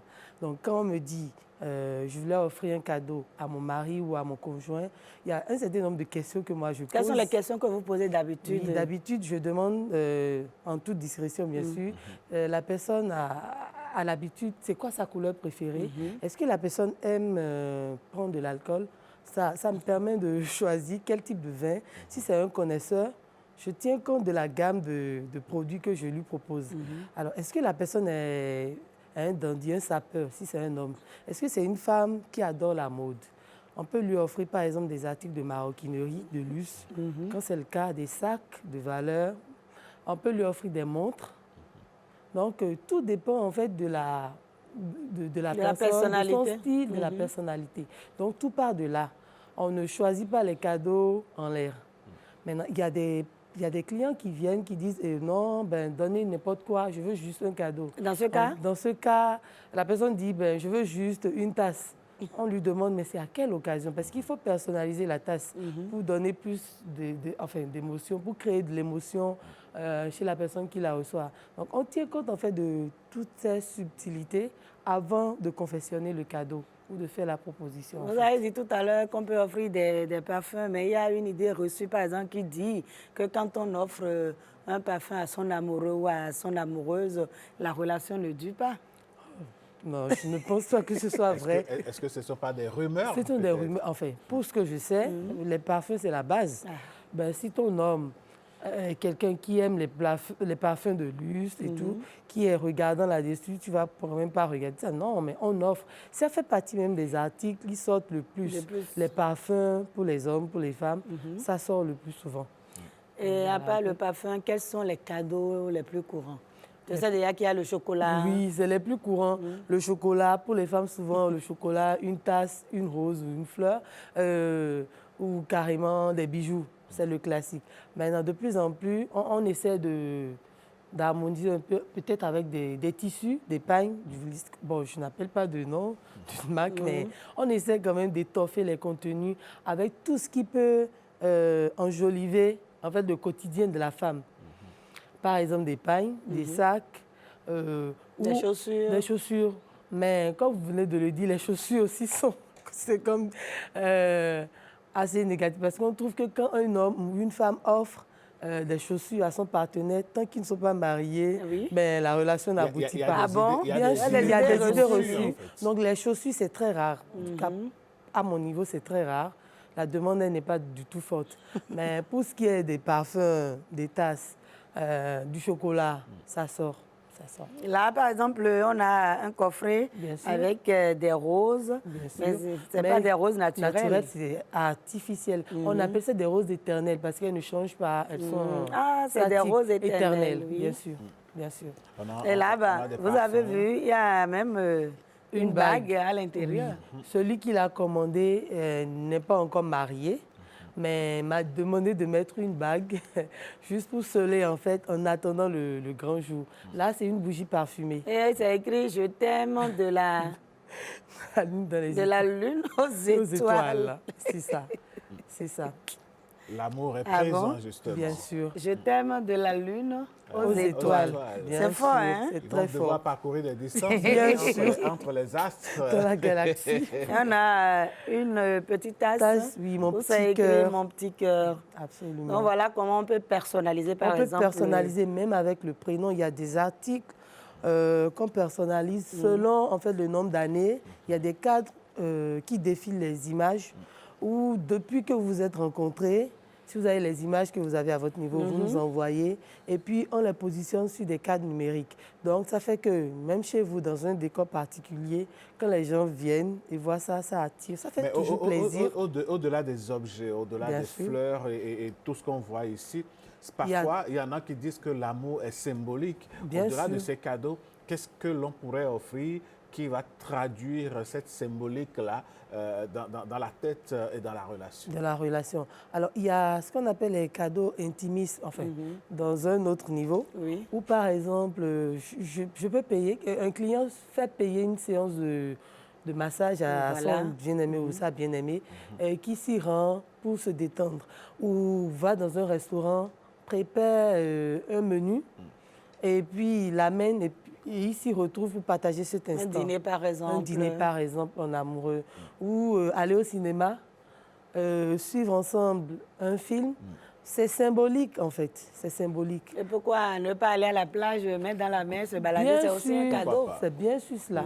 C'est l'esprit derrière, en fait. Ou bien choisir un espace naturel. Décorer la nature à son partenaire, bien sûr. Passer du temps ensemble. Une balade sur l'eau, par exemple, ça fait toujours plaisir. C'est ça. Du moment où c'est à deux, c'est l'instant qui se vit.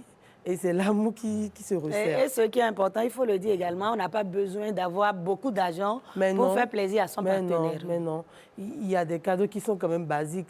Comme je l'ai dit, c'est l'expression derrière qui symbolise en fait la pensée de celui ou celle qui veut offrir. Donc c'est le geste qui compte en toute chose. C'est le geste qui compte. Ce n'est pas la valeur du cadeau offre, en fait, qui compte.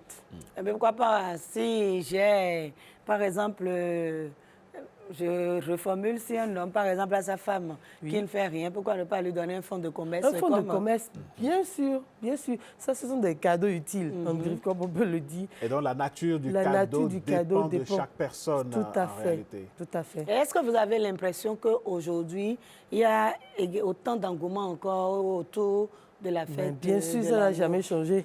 Ça n'a jamais changé parce que pendant la Saint-Valentin, je pense que pour ceux qui sont du domaine, c'est la période où vous avez le plus de demandes. Chiffre d'affaires. Franchement, ça fait partie des périodes où vous faites assez de chiffre d'affaires. Les demandes, ça vient. Il n'y a pas d'âge, hein, des plus petits aux plus âgés. Donc, voilà. Donc, vous voyez qu'il n'y a pas d'âge pour tomber amoureux. Quand le docteur disait tout à l'heure qu'il est tombé amoureux au CE2. Aujourd'hui, les enfants, c'est même à la maternelle, on vient dire, maman, mon amoureux. Mon amoureux. J'ai partagé mon biscuit avec ma camarade. Tout à fait, tout à fait. Non, il n'y a pas d'âge pour tomber amoureux. Il n'y a pas d'âge pour tomber amoureux, bien sûr. Et il faut offrir un cadeau selon ses moyens. Et selon la typologie de la personne à qui vous voulez l'offrir, vous tenez compte de tout ça. Et le plus important, c'est le geste, c'est l'idée derrière, en fait. Et donc, merci beaucoup à vous. Merci, madame. Merci, monsieur. Alain? Merci, madame Folake. Merci, Amandine Aniabossou, notre fine fleur qui a parlé. J'ai envie d'ajouter quelque chose et dire que la fête de la Saint-Valentin ne se limite pas seulement à la célébration de l'amour romantique. Donc, il convient donc de se célébrer également l'amour de soi, qui est tout aussi important, et donner par exemple du sens à l'amour familial qui lie parents et enfants. Cet amour doit rester inconditionnel et durable. Et enfin, il y a l'amour, si je peux le dire, amical, qui est basé sur des valeurs pour enrichir la vie. Et pour les fêtes, la fête de la Saint-Valentin, optez pour des cadeaux écolos. Ne détruisez pas la planète, pensez à l'environnement, optez pour le local, le Made in Bénin, et l'environnement se portera mieux. Aimez surtout la vie, aimez-vous et soyez amoureux de votre amour, amoureux de la vie, célébrez la vie. C'est ce que semble nous dire Amandine Aniabossou. Ce qui est sûr, mesdames, messieurs, vous l'avez compris, vous avez une idée de cadeaux que vous pourrez offrir à votre bien-aimé, à votre ami, à votre époux, à votre épouse. De toutes les façons, nous sommes dans la semaine de l'amour et ça va continuer comme ça jusqu'au 14. Merci pour ces détails, merci pour ces cadeaux. Je vous offre ça? Pourquoi pas, avec plaisir. Mais bon, en attendant, vous allez partir avec. Quand je vais descendre du plateau, on en reparle. Merci beaucoup. Merci Madame Folake. On vous souhaite une très bonne journée. À bientôt. Pareillement. Allez, mesdames, messieurs, on va marquer une courte pause cette fois-ci. Et oui, pour recevoir... Est-ce qu'on va marquer une pause? Non, on va enchaîner plutôt. Merci beaucoup. On va parler aujourd'hui éducation, médias, et puisque nous sommes dans le feu de l'amour et que nous parlons de l'amour aujourd'hui et demain, Marvin Promise Aïnadou sera sur ce plateau. On va parler justement côté médias, côté réseaux sociaux. On va parler d'amour.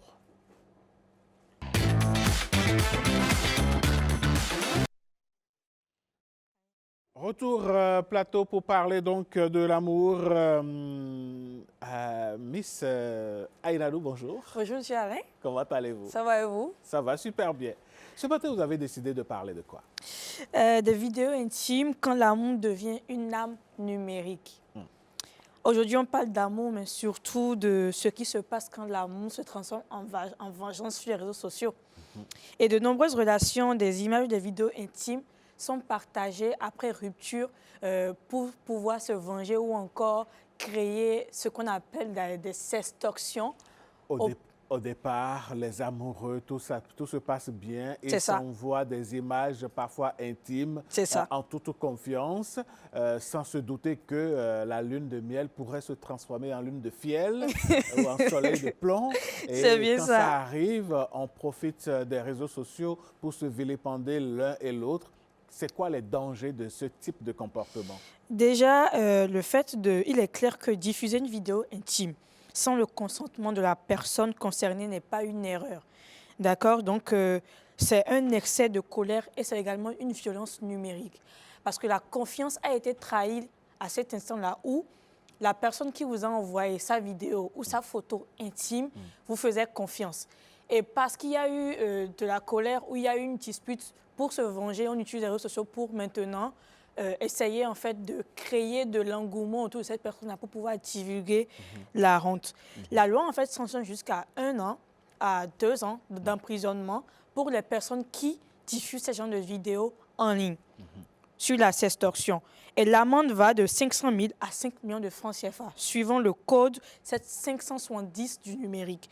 C'est-à-dire que plus on utilise les réseaux sociaux pour faire de la sextorsion, pour créer en fait une sorte de... Parce que c'est comme de l'harcèlement, mais on t'harcèle avec une image de toi. On fait atteinte à votre dignité, à votre honorabilité. C'est bien ça. À votre image. Et là, en fait, on vous menace directement ou indirectement parce que soit on demande...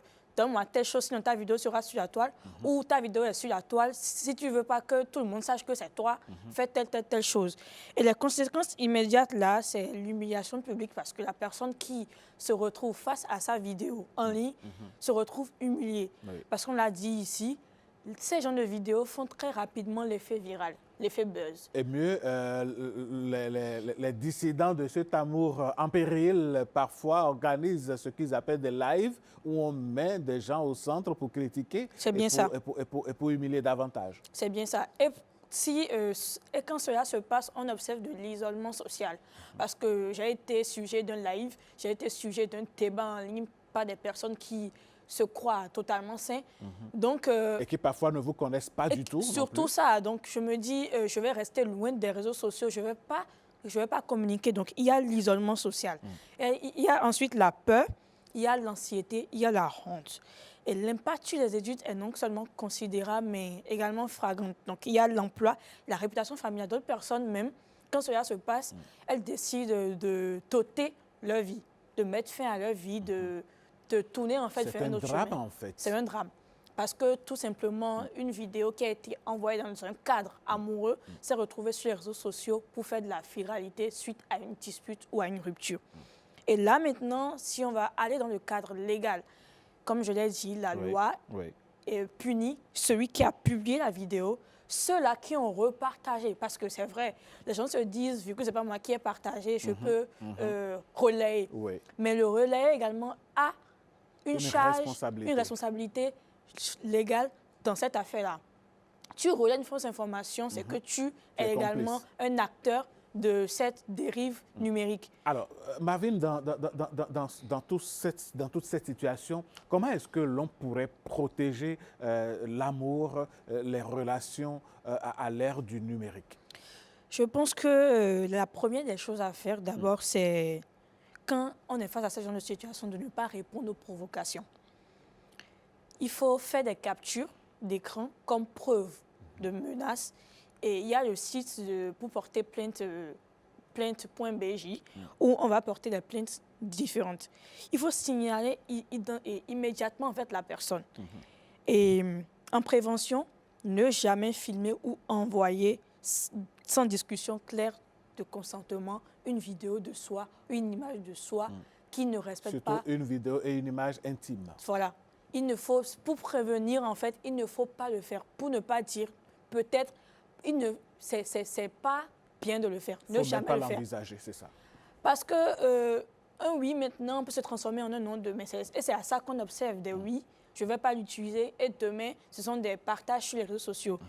Donc, il faut apprendre que l'amour ne donne aucun droit de domination numérique. Donc, inviter les personnes à être préventifs, je vais dire. Prévoyantes aussi. Prévoyants, voilà. à être prévoyants et à éviter de se comporter, d'utiliser en fait la technologie comme outil qu'ils contrôlent plus que même les contrôleurs. Et oui, donc il faut faire très attention. L'amour à l'ère du numérique est bien possible. L'on pourrait se faire confiance, mais parfois la lune de miel, comme nous le disons, peut devenir un moment de fiel. Et là, on ne peut pas justement prévoir davantage, enfin d'avance, je vais dire, ce que sera la réaction de l'autre. Marvin, pour conclure cette rubrique, qu'est-ce que nous allons dire? Pour conclure, je vais juste dire en fait que les vidéos sont faites pour rester dans les téléphones quand on les reçoit. Et l'amour, c'est une chose qu'on peut vivre hors réseau. Tout simplement. Merci à vous. On se retrouve demain pour toujours parler des couleurs de l'amour à l'ère du numérique. Oui. Allez, merci. Lui, il est certainement aussi amoureux, mais son amour pour les journaux n'a jamais faibli et il est toujours fidèle au poste. Marcella Rossi fait son entrée avec ce tapis.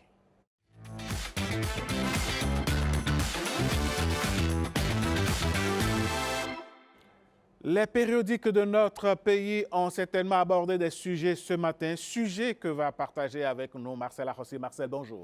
Alain, bonjour. Bonjour à tous. Les 3 scrutins sont alignés sur l'année électorale, sont au cœur de cette revue de presse. Quelle place pour les femmes dans le cœur du pouvoir parlementaire? Nous parlons également amour, n'est-ce pas, Alain? Bien sûr.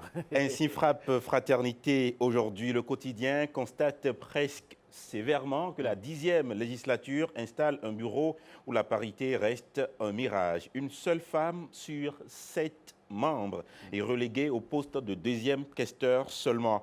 Ni au perchoir, ni aux premières marches du commandement. Le journal déplore un contraste saisissant entre les discours d'inclusion et la réalité des chiffres, car dans cet hémicycle de 109 députés, les 28 femmes élues deviennent, paradoxe saisissant, le véritable groupe minoritaire. Fraternité interpelle alors que ces élus sauront-elles transformer leur présence en force politique, car au-delà des sièges, c'est une bataille de visibilité et d'influence qui se joue. Une démocratie, rappelle en filigrane le quotidien, se mesure aussi à la place qu'elle réserve à toutes ses voix. La nation, quotidien de service public, nous conduit au cœur des communes, là où la démocratie prend racine. Le journal annonce l'installation imminente des nouveaux conseils communaux et rappelle que rien n'est laissé au hasard. La désignation des maires et de leurs adjoints obéit à une architecture juridique bien précise. La nation souligne le rôle pivot du code électoral, majorité absolue pour gouverner ou à défaut, alliance formalisée par un accord de gouvernance. Une manière, écrit-on en substance, de conjurer l'instabilité.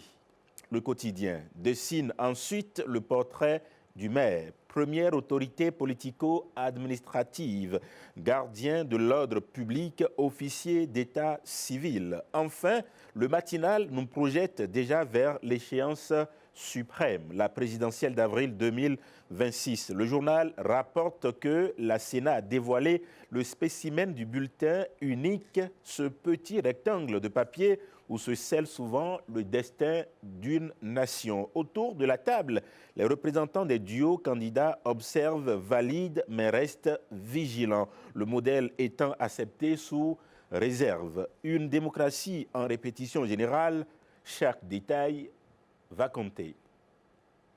Marcella Rossi, merci. On scrute donc l'horizon et on espère que tout va bien se passer. On vous souhaite une très bonne journée. On se retrouve demain par la grâce de Dieu. Avec le même plaisir. Et surtout avec le même amour pour les journaux. Toujours. Allez, mesdames, messieurs, merci de nous avoir accordé votre aimable attention. Attention que nous sollicitons également pour la suite de nos programmes sur Bénin TV. Quant à nous, on se retrouve demain par la grâce de Dieu. Excellente journée à chacun et à tous. Et à bientôt.